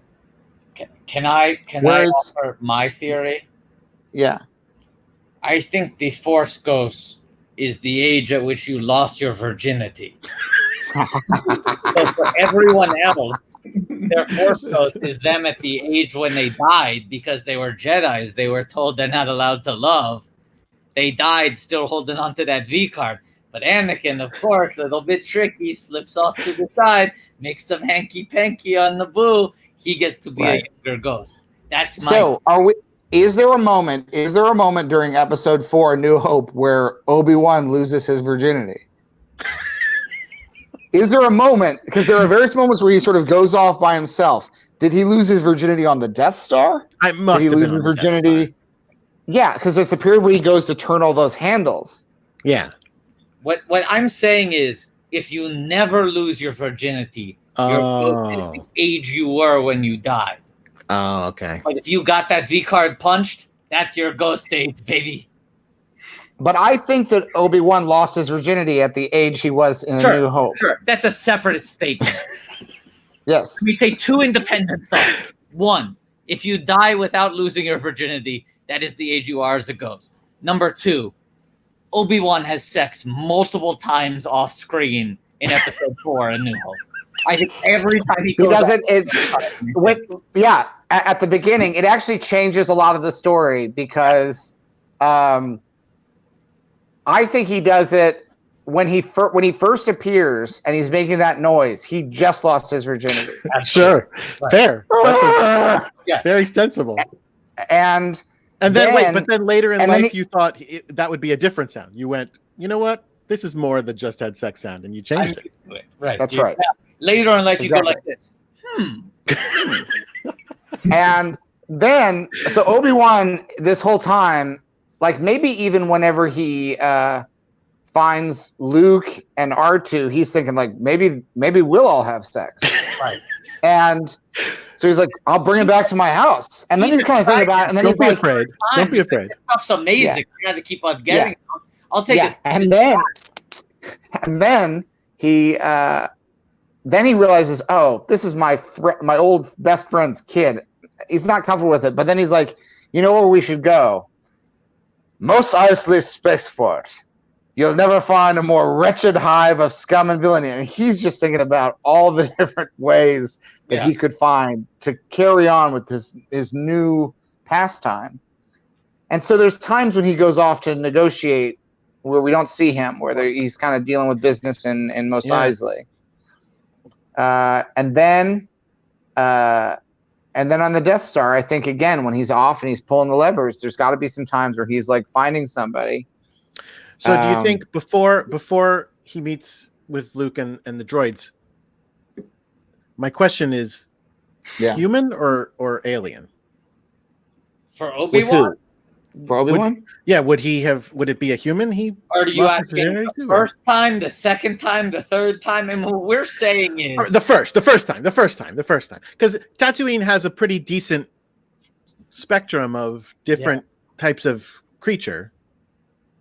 I think he lost to a Tusken Raider. I was going to say, and I think all those Tusken Raiders were like looking for their sister or their brother or whoever it was. Absolutely. But they're on the hunt for Obi-Wan because they're like someone that they are connected to. They know is up to some hanky panky. Yes. And he's having a little secret tryst with them, and that's why the Tusken Raiders get involved in all that. Yeah. But after that, he's looking at R2 and he's like, why not? George, Gethard's in the chat, and he wants to know when you think Kit Fisto lost his virginity. The only thing Gethard cares about is trying to identify when Kit Fisto lost his virginity. Now, Gethard wagered that it was early freshman year of high school. Without question, absolutely. He was an early bloomer. Mm-hmm. And we never see Kit Fisto's Force Ghost. No, well, because again, none of them know how to do it except for Qui-Gon, Obi-Wan, and Yoda. So it's a new thing. But I have a movie related question, actually. The movie that we're watching, I meant. Solo, because we just passed the scene where the character L3 tries to start a droid revolution. Yes. Mm-hmm. And again, this is another one that has come up a lot. Like, are droids people? Should they have rights? They're treated so poorly? They are. But that's a lot of people are treated poorly, and that includes, I think, droids are people too in the Star Wars universe. I would agree. Except for that one boxy one with the feet. No, the Gonk. Yeah. Gonk. Yeah. He's just a machine. Power droid. We did a comic, a Chewbacca comic, where Chewbacca grabbed one of them and like hooked some stuff up and basically turned it into a like a taser. He was using it as like a weapon. That's fun. Chewbacca. Yeah, people didn't think we could do a Chewbacca comic because they were like, he can't. There it is. People were like, he can't talk, and we were like, we'll just give him someone else to talk to who can talk, and we gave him a little young woman sidekick, and they had a great adventure. Also, there are comics that don't involve dialogue. That is also true. Technically, also very true. My son's, I mean, like, I would understand if you were doing a radio program that was just Chewbacca. Then someone might say like, this is going to be a hard listen. Right. Or like an hour-long special about Wookiees, for example. Mm-hmm. Yeah. Yeah. That would be weird. Imagine even an hour plus, even if you were padding that out with like musical performances from celebrity guests, that would be a tough narrative to crack. It would. You need to get a couple of a couple of veteran sketch actors to sort of pad that out. Maybe a cartoon. Most definitely. You would definitely need a short tune in there. So touching on all the things that we have been talking about in the last few minutes, droids are people. Absolutely. Do you think that Lando was sleeping with L3? Because that's, I know, a big theory. That feels like canon to me. I mean, that's just canon. Okay. Yeah, to me, that feels like a cut and dry thing. I think the movie states it as directly as they can while still retaining the rating they Mala. have. That's my feeling. Okay. Yeah. Is Mala still canon? Yeah, I think so. I I hope so. That's another comic I always wanted to make. I always wanted to make a comic based in some way on the holiday special. Well, the holiday special has certainly been made canon by various things that have made reference to it in recent years. Like The Mandalorian they are very eager to canonize holiday special, and I've come around on it. I definitely think that a lot of what's in the holiday special was sort of like a lot of things, even though that was something at the time that I was against. I think you can see a lot of what would eventually blossom into Adult Swim has its roots in the holiday special. A lot of alt comedy. Oh, now I want to see a new Star Wars holiday special done by like all of Adult Swim working together. That would be amazing. Yeah, I think the key to making another holiday special, and I say this sincerely, is you need to give it to people. You need to. It can't be. It almost has to be done against the will of the people who own Star Wars. I feel like the true way to make a new holiday special would be for people to make it without having the right to make it a true underground holiday special.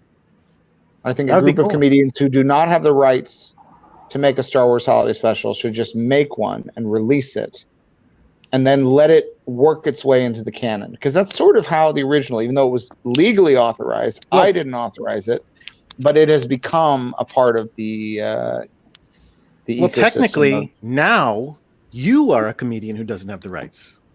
I mean, I think that's what I was on some level driving at. Oh, okay. Sorry. So then you should do it.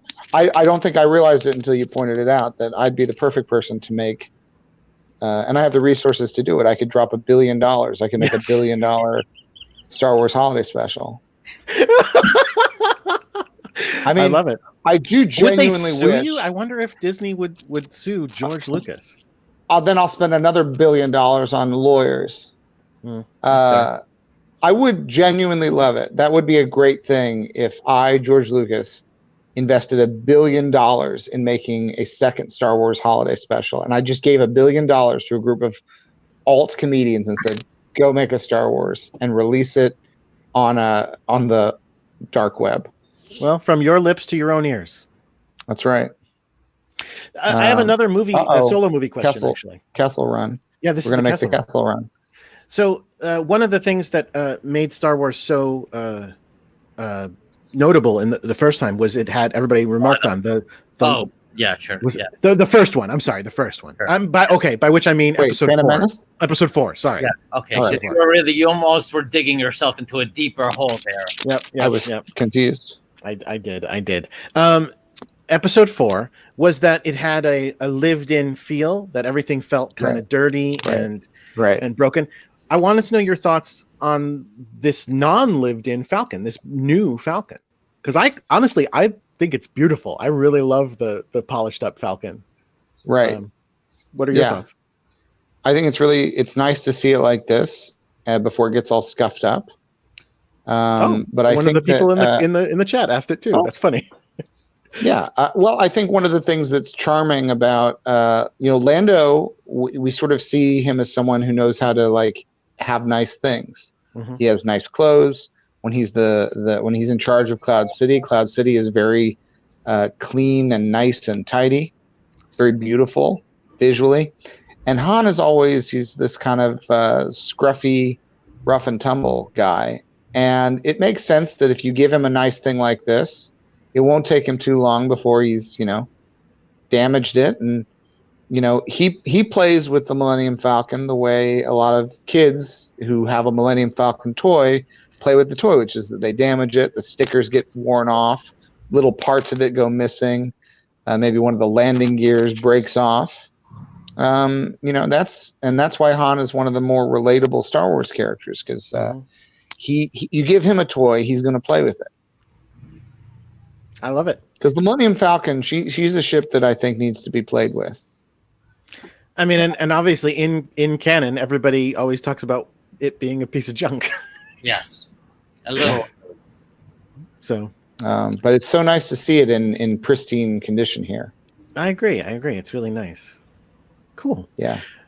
Well, I as much as I love Solo and I'm enjoying talking to you guys, it's 9 o'clock, so I probably need to go get to work. Wow.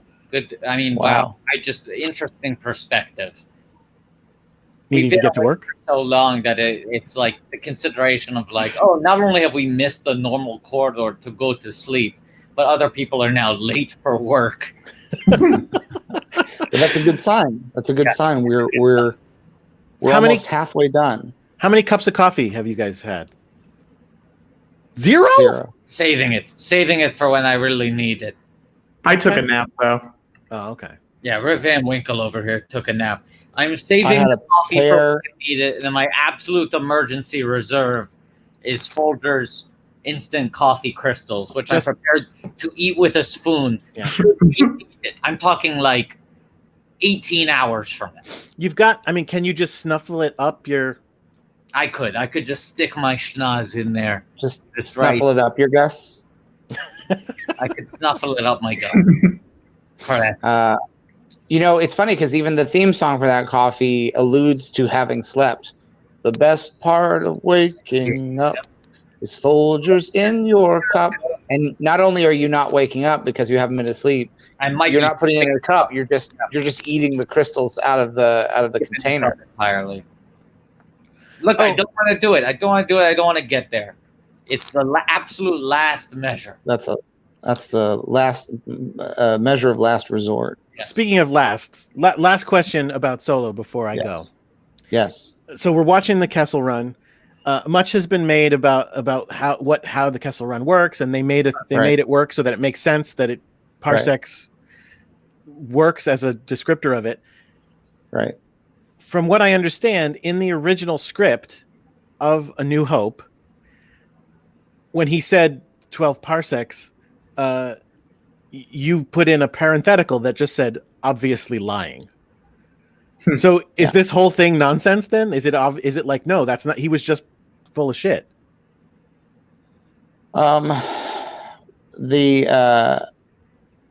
It's hard to say because maybe I was lying when I wrote that.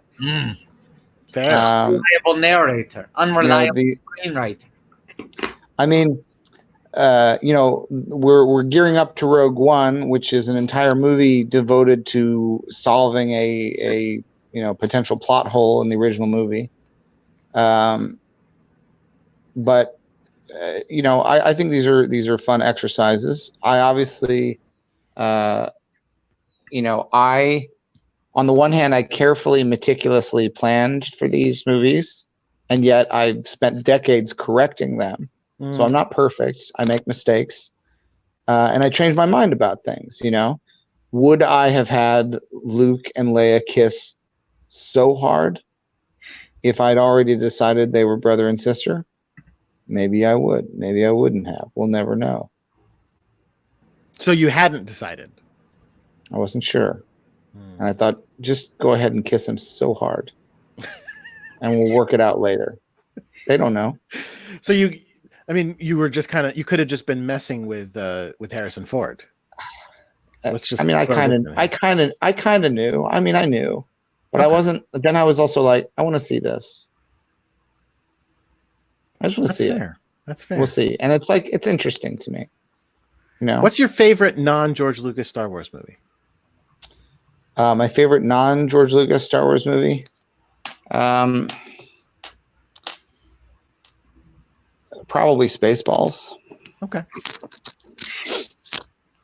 It got the essence of it. Yeah, and I like the gag where they're combing the desert and they have a big comb. I think that's very funny. Did you consider it canon once it was made? I mean, sure. I know now some people consider Captain EO Star Wars canon, and I always kind of bristled at that. Well, I mean, it's Star Wars Day, and I'm wearing a Michael Jackson Beat It jacket, so I'll let you figure out what I think. Fair. Right? I mean, there's spaceships. There are spaceships. My problem with Captain EO, well, I can't wait to hear this. Oh, you're painting yourself into a corner, my friend. My problem with Captain EO. What could possibly be the problem with Captain EO in 2020? I had story notes. Oh, listen, it's universal. Right. It doesn't matter when it is. I had story notes. Right. And the problem I had is that you've got this character, Captain EO, and they're saying he's terrible at his job, and that his job is officially to go around to other planets and sing to them to change their minds about things. That is the official mission. And I was like, no, it should be the other way around. It should be he's supposed to be a traditional space captain who goes and like shoots things. And they're like, no, you stink because you just want to sing. And then that way he could show up and go, no, but watch, it works. Sing and be special. Right. As it is, Michael Jackson as Captain EO, like, is the worst captain in the singing corps. Like, show us the good ones. Right. Well, here's the thing. First of all, this drives me crazy because you're making a wish, and what you saw in Captain EO is what happened. You can choose to not like it, but that's the way it was. And let me tell you, that he was the worst. And what you're supposed to do is imagine how great the others, and they're so good that we could never show them. He is the worst. In that reality, he's the bottom of the barrel. And everyone else is better. But of course, we can't sing that because in our reality, he's a good singer. And but in that reality, so it was aspirational. So I understand your story note, and I certainly have sympathy for it, and I respect it as a story note. But what we were trying to do was to imply a dazzling core of musical captains who were there to change the world. And it's Star Wars canon. Absolutely. So how would Han Solo be able to sing his way out of things? If need be. Yeah, we never got around to that, but he almost does in this, in that he starts talking Wookiee. That's almost like singing. It's almost like singing. But it's not. It's not singing. That's right. We never see Han Solo sing, but there is something in his very name that implies that he could sing a song. Oh, is that how he got his name? Yeah, they're like he's going through the checkpoint, and he starts singing a song, and I was like, "You singing that by yourself?" And he says, "Yeah." I was like, "That's your name, Han Solo." Love it. And it would also, one version that I had toyed with was the idea, and obviously I'd have to special edition the whole trilogy this way, would be, I thought it might be good if he sang in his upper register, he had a really high singing voice, and his name would be Han Soprano. Oh. But then we'd have to go back and special edition all of the movies to, anytime someone says his name, make it that way.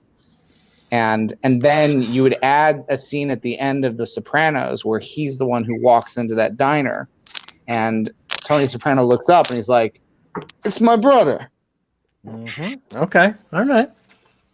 Don't stop believing. His brother is difficult because we just said he doesn't have a family. Solo. And he got given his name. That's in Han Solo. I'm saying if his name was Han Soprano.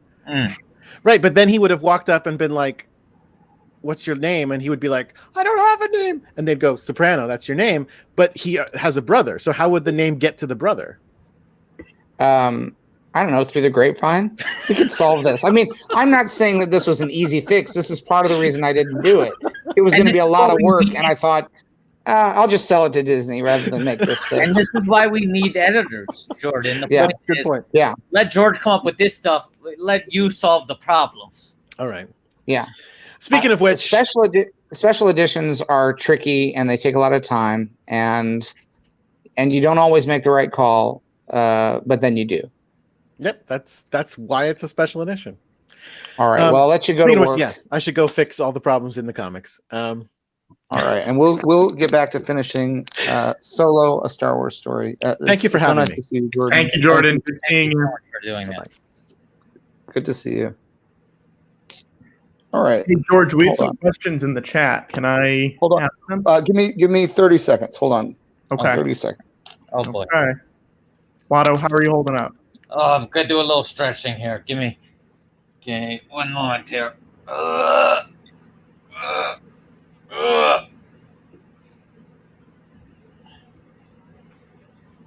You forget how much sitting in one position can start to ache. Yeah. Watto, you can actually answer this. All right. What is it? What is the Watto- questions? Well, Watto, are you to George Lucas what Kramer is to Larry David? Oh, great question. No, I mean, I might be closer to like what the Soup Nazi is to Larry David. I mean, because I wasn't there from the beginning. George did those rough draft films. I didn't enter until later. I was an influence to the narrative, but not from the very seed of creation. Sure. We are at 400 viewers. We've been there for a little bit. Wow. Wow. Just wanted to let you guys know. But I also have a boy. name from the GoFundMe. Okay. It's Brad Dorenkamp. Dorenkamp. And hopefully Jersey Dave will get it up on screen in a second. I know before I even look at it that I want to take the R from Brad and take the camp and swap it out so it's cramp, cramp Doran Brad, cramp Doran Brad. Cramp Doran Brad. Yeah. And he's he's from a desert planet. And he's a chiropractor. I think you nailed it. Yeah. Let's do one more. It's if someone says like, "Oh, you got the cramp doing bad," go to cramp Doran Brad. All right. That's good. All right. So Julie Cotnar. No relation, I assume. No relation. Oh, sure. We can do Julie Cotnar if you want.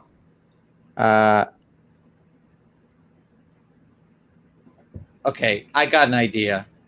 All right. Is this someone you know, Patrick? Yes, it is. But go do whatever you got to do. What you got to do, Watto? Day to you? They're my mother. Okay, I got one. Ready? So keep Julie just the way it is. Keep Cotnar just the way it is. And then in between Julie and Cotnar, put, quote, "My son snuck off to take a 7-hour nap," end quote. It's not 7 hours. I know, I'm pretty sure. We can check the clock. I'm pretty sure. It was not 7 hours. It was like 3. It was I'm like pretty sure you united the 7. And yes, my name is Julie. My son snuck off to take a 7-hour nap. God, there. Okay. That's the Star Wars name. I sent another one to Dave. The name is Shrirang Dixit. Okay. Shrirang Dixit. Oh, and if I was going to make a Star Wars name, I would just maybe swap the C and the J, so it'd be Cooley Jotnar. Oh, that's good. That's a good one. Yeah. Okay, Shrirang. Shrirang Dixit. Shrirang. Shrirang Dixit. Okay. Maybe I put the X has what do you have here? No, I'm just looking at the X. It feels like that's such a great letter to have at our disposal. What were you thinking, George? I was just going to take the exit and make that the first name and thwack that D on at the end of Shriranged. Just put the D after the G. Exit Shriranged. That's pretty good. How's that look to you? Yeah, I'm wondering if we do GED. At most, I'd put an apostrophe there. Let's put an apostrophe there. Let's put an apostrophe between the G and the D. The G and the D. Exit Shriranged. Or how about this? No, that's good. That looks That right. looks really good. It looks And good. Watto, do you want to take a stab at the backstory of this character? Sure. Exit Srirang is Naboo's #1 accountant. All right. I think we've had an accountant. We have. Within It was live stream? Was it what? yes. Okay. It was an accountant for the Sith Lords. Oh, Yeah. Okay. Exit Srirang. I'm feeling Naboo though. I'm feeling Naboo. Yeah. I mean, the buildings on Naboo are nice. Maybe an architect. Oh, I like that. Naboo architect. Yeah. And it was sort of like started out as like an art history major, and then that, like went into appreciating more architecture because what is architecture but the history of art done through landscape. And I think it'd be nice if Exit did both above ground and underwater on Naboo. Love it. Like both, like could really do it all architecture wise. That's the competitive advantage. Yeah. Now I'm looking on Solo, and it definitely looks like we're. I was gonna say it looks like we're almost at the end, but we have 30 more minutes. Yeah, that's where this movie really tricks you. Is you feel like you have made it to the end of the film, and in fact, there is almost a whole other act left. Yeah. Now, George, how do you feel about the reveal that Enfys Nest is a young woman? Who? Enfys Nest, right there on screen. Enfys Nest? Enfys. Who's Enfys Nest? It's Enfys Nest. Who's Enfys Nest? Who isn't Enfys Nest? Who's Enfys Nest? She'll be on screen in a moment. Redhead, freckles, young girl. She'll be on screen in a second. She was riding the space bike, and now... Wait. The reveal that a young girl is a woman? Well, you don't know that it's a woman the whole movie. You think it's this big, bad man riding a swoop bike. George, don't yawn. It's way too early for you. No. But it's the whole point is when you're yawning, you're sleepy. Yeah. Boy. I want to hold off on coffee for as long as Ooh, we're getting a reference. We're getting a reference to Jabba the Hutt. One last score with Jabba the Hutt. One last one. Just one last score. One last score. That score is going to get you frozen in carbonite, my friend. Bad idea. George, I have a bad feeling about that. I have a bad feeling about that.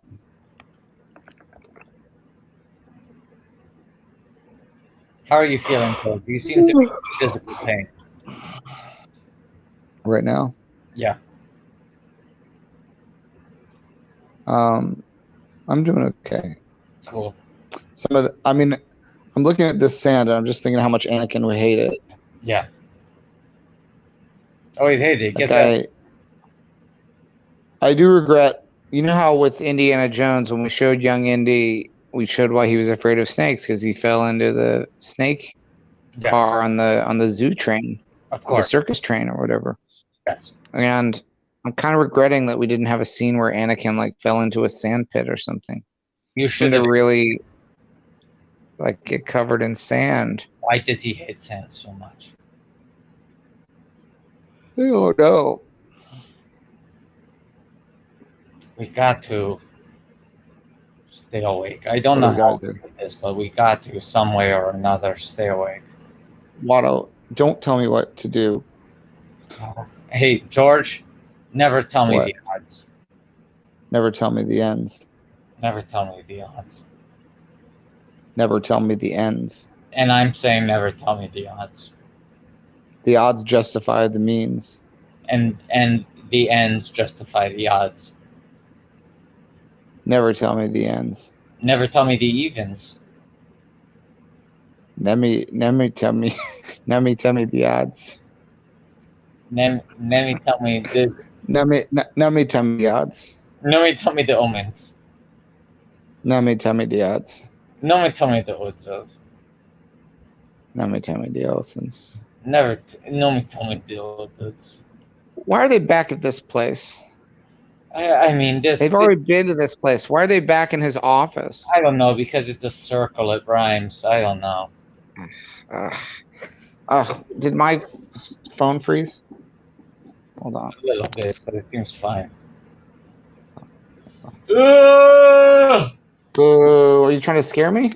I was trying to let out my sleepy energy so I could wake up. You know what? I need. What? I mean, I like Solo, but it's just hitting me at the wrong moment because I know where Han ends up. Yes. So, and I love a prequel, but right now it's just hitting me. That's like I know where this is going. When we I've have seen to it before. remember, everyone watching, the 400 people watching this live, they don't know where it's going. They're seeing this for the first time. We're coming from a place of privilege where we know how the story ends. You know what? And I don't mean this. I hope I don't offend anybody, but I miss being on Disney Plus. I don't like the interface on Netflix as much. I don't either. It feels cold and unwelcoming. I can't wait till Solo is on Disney Plus. I can't wait. It's going to be such an incredible day. That's going to be such a great feeling when we can finally log in to Disney Plus and it's all there. It's one-stop shopping. And I'll be all the Star Wars you could ever want. Yeah. What? No, I think the day that Solo goes up on Disney Plus, I will immediately do this entire marathon again. You promise? I promise. You promise? Watto promises. The day that Disney Plus, do we know when it happens? Is there a date that's been announced when Disney Plus gets the rights to Solo? It says on their site. I think it's July. I'm going to double check now. Oh, I hope it's the 4th of July. The day where we celebrate our independence, also known as the day we celebrate our solo, our solo status, independent from. That's what it means. Solo is to be solo is to be independent. To be solo is to be independent. No one's more independent than Han Solo. No one's more independent, and yet there are people he needs. And America is the Han Solo of countries. He needs his friend Chewie. He needs his lady, Princess Leia. He needs his friend Luke. He needs. Who else does he need? We're looking at July 9th. Ooh, may the 9th be with you. May the 9th be June. Wouldn't it be nice if we saw Solo?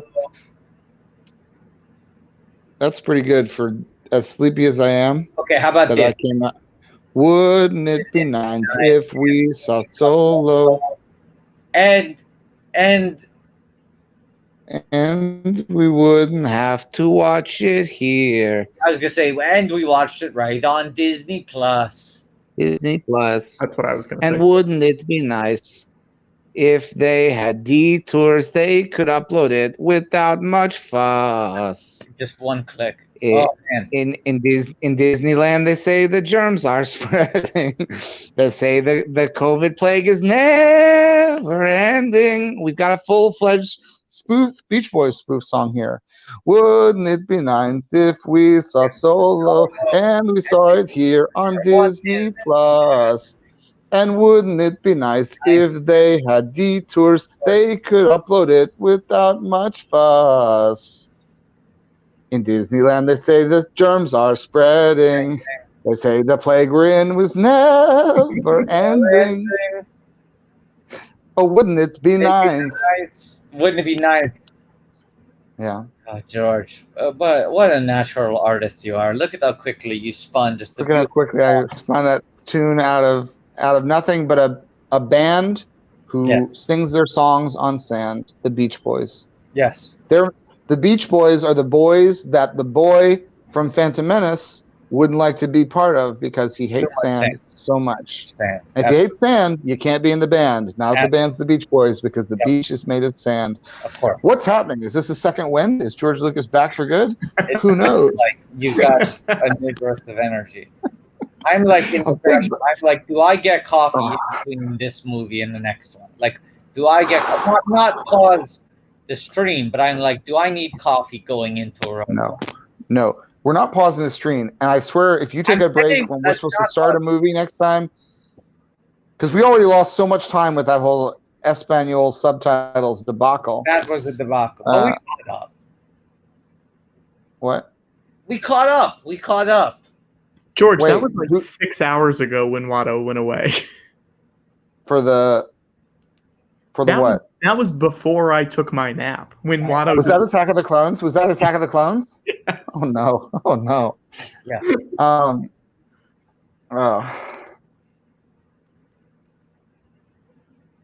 Let me check on something. Hold on.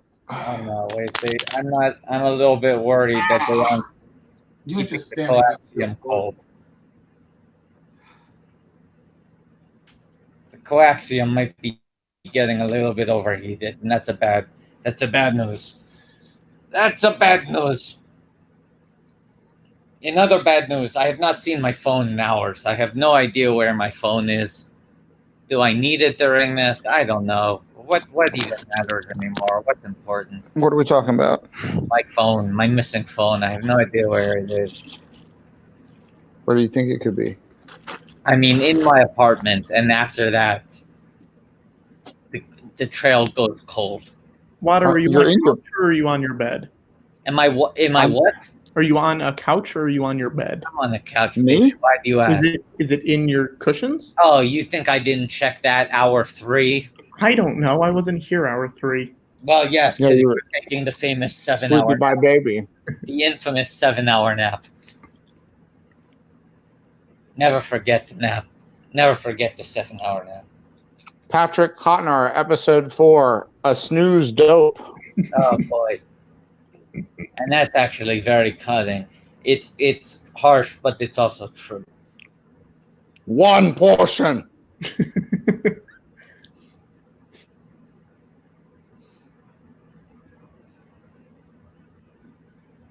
Han Solo is fighting with Paul Bettany.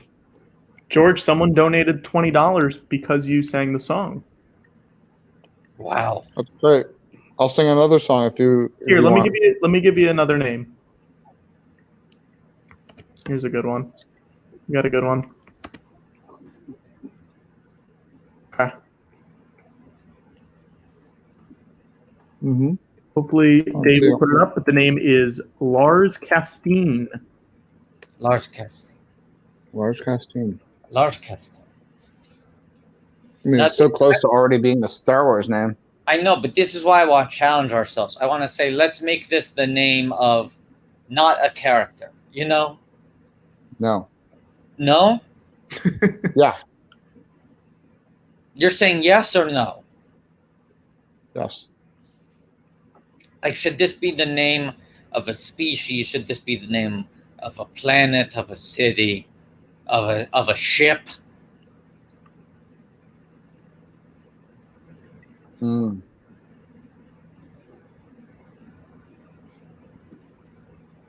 Let's name a ship. Okay. So this is the name of his ship.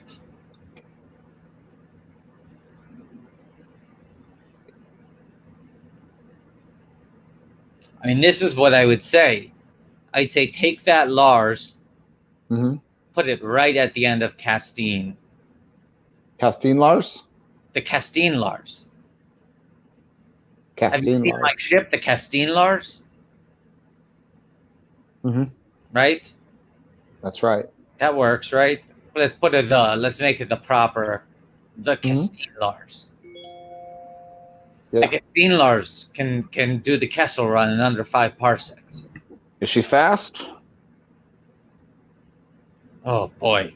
The Castine Lars? Yeah. Fastest ship in the galaxy. Hey guys, we have a big scene coming up. I want you guys to talk about it. Oh, are we about to meet a new friend? We're about to meet an old friend in a new size. Half of a new friend. Oh. Is this a little bit of... George, it was your decision to bring back Darth Maul in the Clone Wars. Can you talk about why you did that? He's cool. Okay. It's all made up anyway. That's true. You can do what you want when you're telling stories. Oh man, Chewbacca's a glorified bellhop. Time to insert the message communicator key. Bring up a holo projection.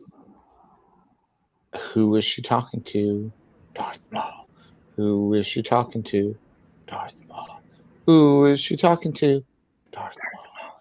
Who is she talking to? Darth Maul. Darth Maul. Darth Maul. Who is she talking to? Darth Maul. Here's the big reveal.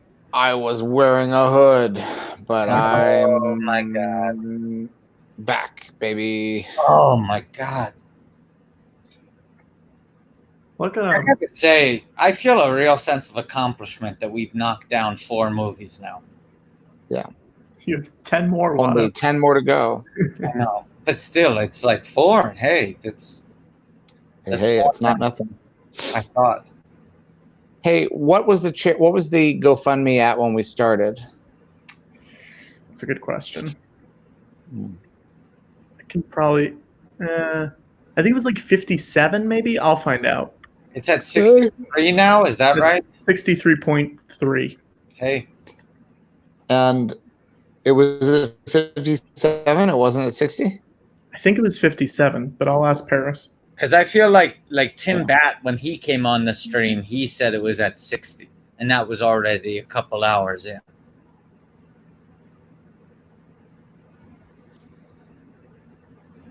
Han Solo, you've done it again. You've done it again. You've gotten yourself into a real sticky situation. What a rapscallion. You have done it this time. You've gotten yourself in real trouble. This time, you've really done it. Han Solo, this time you've really done it. You gotten yourself into trouble, but you couldn't even get yourself onto a Herald team. Oh, can you imagine Han Solo on Herald Night? No, he's Holy moly. terrible at improv. It almost derailed this movie. Yeah.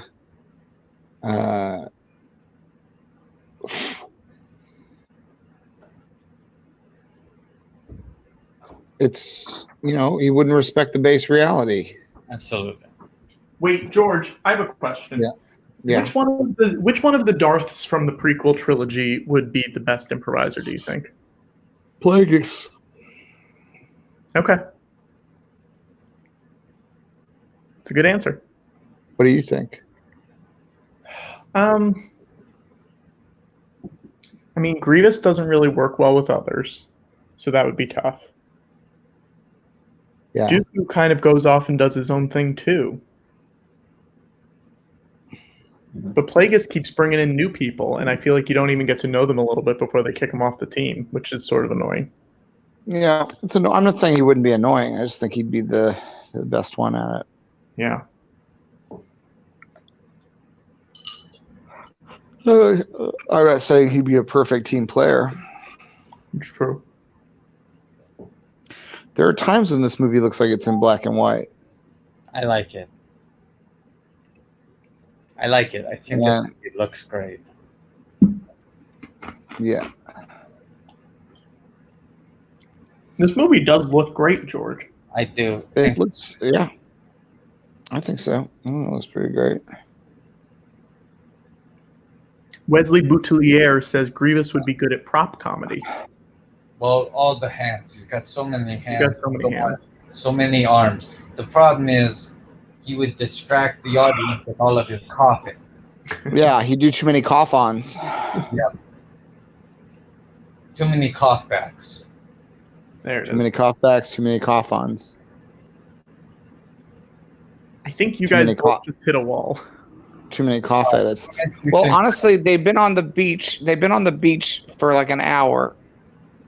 And I need them to go into this outer space again. Okay. Yeah. Well, we're about to have another guest in a few minutes, so I think that'll help you guys out. Oh, interesting. Then let me just rest my back here for a moment while we wait. Let me just rest my face here while you're just watching. Also, we raised about $2,000 so far, so that's pretty cool. Okay, that's less than I thought. I got a little excited. We pumped ourselves up a little bit. But Dave, find out where it was at like a week ago. I took a screenshot before at 11 p.m. yesterday. That's the number I know. Okay. See ya. Well, that's good to know. Great to know. George, this is Enfys Nest right here. Enfys Nest. That's her. In the flesh. In the nest. Do you remember the show Empty Nest? It was a spinoff of The Golden Girls starring B. Arthur from the Star Wars Holiday Special. Yeah, Golden Girls had 2 different spin-offs?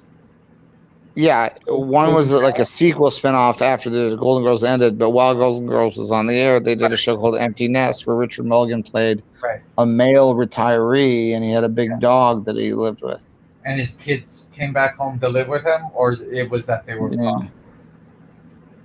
I don't really remember. Because then the Golden Palace is the other one, the continuation. It's a hotel. It's a hotel where everybody except Dorothy comes along. So there's no Star Wars connection. Right.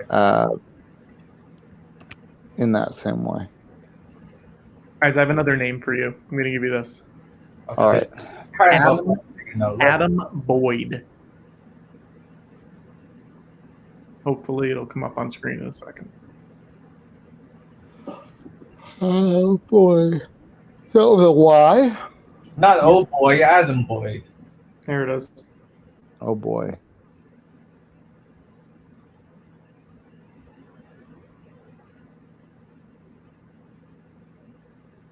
Adad Boym. Swap the M and the D. And change it to Boym Adad. Yeah, Boym Adad, and that should have been Darth Vader's name because it's a secret message for, oh boy, I'm a dad. Boym Adad. Yes. And we'll give him a father plot line where he's someone's dad. No, boy. No, put the M after the Y.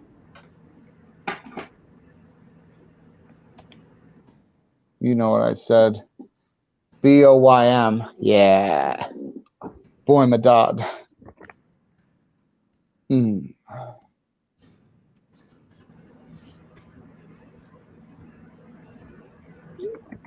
Is Solo still on? Oh, Atlanta's playing cards. That's fun.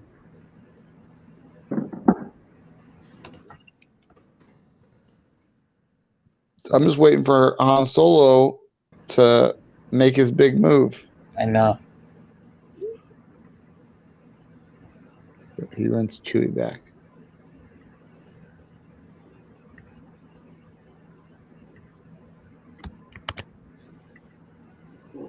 Now he's flying the Millennium Falcon. It's going into space. Chewbacca's in the cockpit, and Han Solo's with him, and he's saying there's a very big gangster. He's saying, and Chewbacca's like, I don't know about this, and Han Solo's like, hey, trust me. And he puts into hyperspace, and they fly faster than ever, and there's those dice, and it's over. Han Solo. Netflix is telling me to watch Middleditch and Schwartz because they don't have any other Star Wars to offer. Yeah. And I Netflix accidentally recommending Hollywood to me now. Hold on. And they went right into Middleditch and Schwartz. They didn't even let me finish watching my credits. With Netflix, this is why I would rather be on Disney Plus. Is I now can't even go back to the credits of Solo. I'm stuck on autoplaying some ad for Hollywood. Hold on, I'm going to go back to the credits. All right. So I'm in the credits, and things are going great. You're in the credits? Let me see if I'm in the credits in Netflix. I made my way back. You know, if one thing that we learned from this movie is you gotta be scrappy. You can't Can't let the chips get you down. You know, you gotta, when the chips are down, you can't let the chips get you down. You gotta be a scoundrel. You gotta be a scoundrel. You gotta be a, what rhymes with scoundrel? Scoundrel. Scoundrel rhymes with it doesn't rhyme with anything. What? Fan journal. You gotta be a scoundrel. You gotta keep a fan journal. It doesn't really. It's not a good fit. Scoundrel. You gotta be a scoundrel. You gotta be an SCUNDREL scoundrel. Nothing rhymes with scoundrel. Commenters. Does anything rhyme with scoundrel? Also, update. Since we announced this happening and being a fundraiser, we've raised $3,706. Okay. Ooh-wee. But still, we can do so much better. We do so much better for the world. We can do so much better if we just keep watching Star Wars movies and don't fall asleep like an idiot. Instead, we got to keep doing bits and keep saying things that add insights to these movies. We got to show fun things. Yes. Hey, you ever see this little guy? What? Oh my God, the R5? Wow. It's R5D4. Wow. He blows a gasket and he can't have a home. Wait, does the toy blow a gasket or just the character in the movie? The character in the movie. I thought you were about to show me the toy blowing. No. George, someone said pound full is a rhyme. Or mongrel, someone is saying. Mongrel, scoundrel, pound full? No way. Mongrel or dongrel? Dongle? Scoundrel. I don't want a slant rhyme. I want a perfect, pure rhyme for it. Scoundrel. Round hole. Oh, God. Coming up next, it's Rogue One on the George Lucas talk show. Star Wars Day, all day. Nothing but Rogue One. Watch along. Rogue One, nothing but Rogue One. Give me nothing but Rogue One. It's a Star Wars story. The K to the L asks, what is the punishment if you fall asleep before finishing the marathon besides shame? There's no punishment, and there's not even shame. If I fall asleep, it's because my body needs it. We've already raised money for charity. In the morning, in the evening, ain't we Rogue One? Oh. Not much money, but honey, we watch Rogue One. That's good. Somebody donate $1 for that song to the workers of UCB New York. Rogue One that I want. Star Wars story. Rogue One that I want. You are Rogue One I want. Who?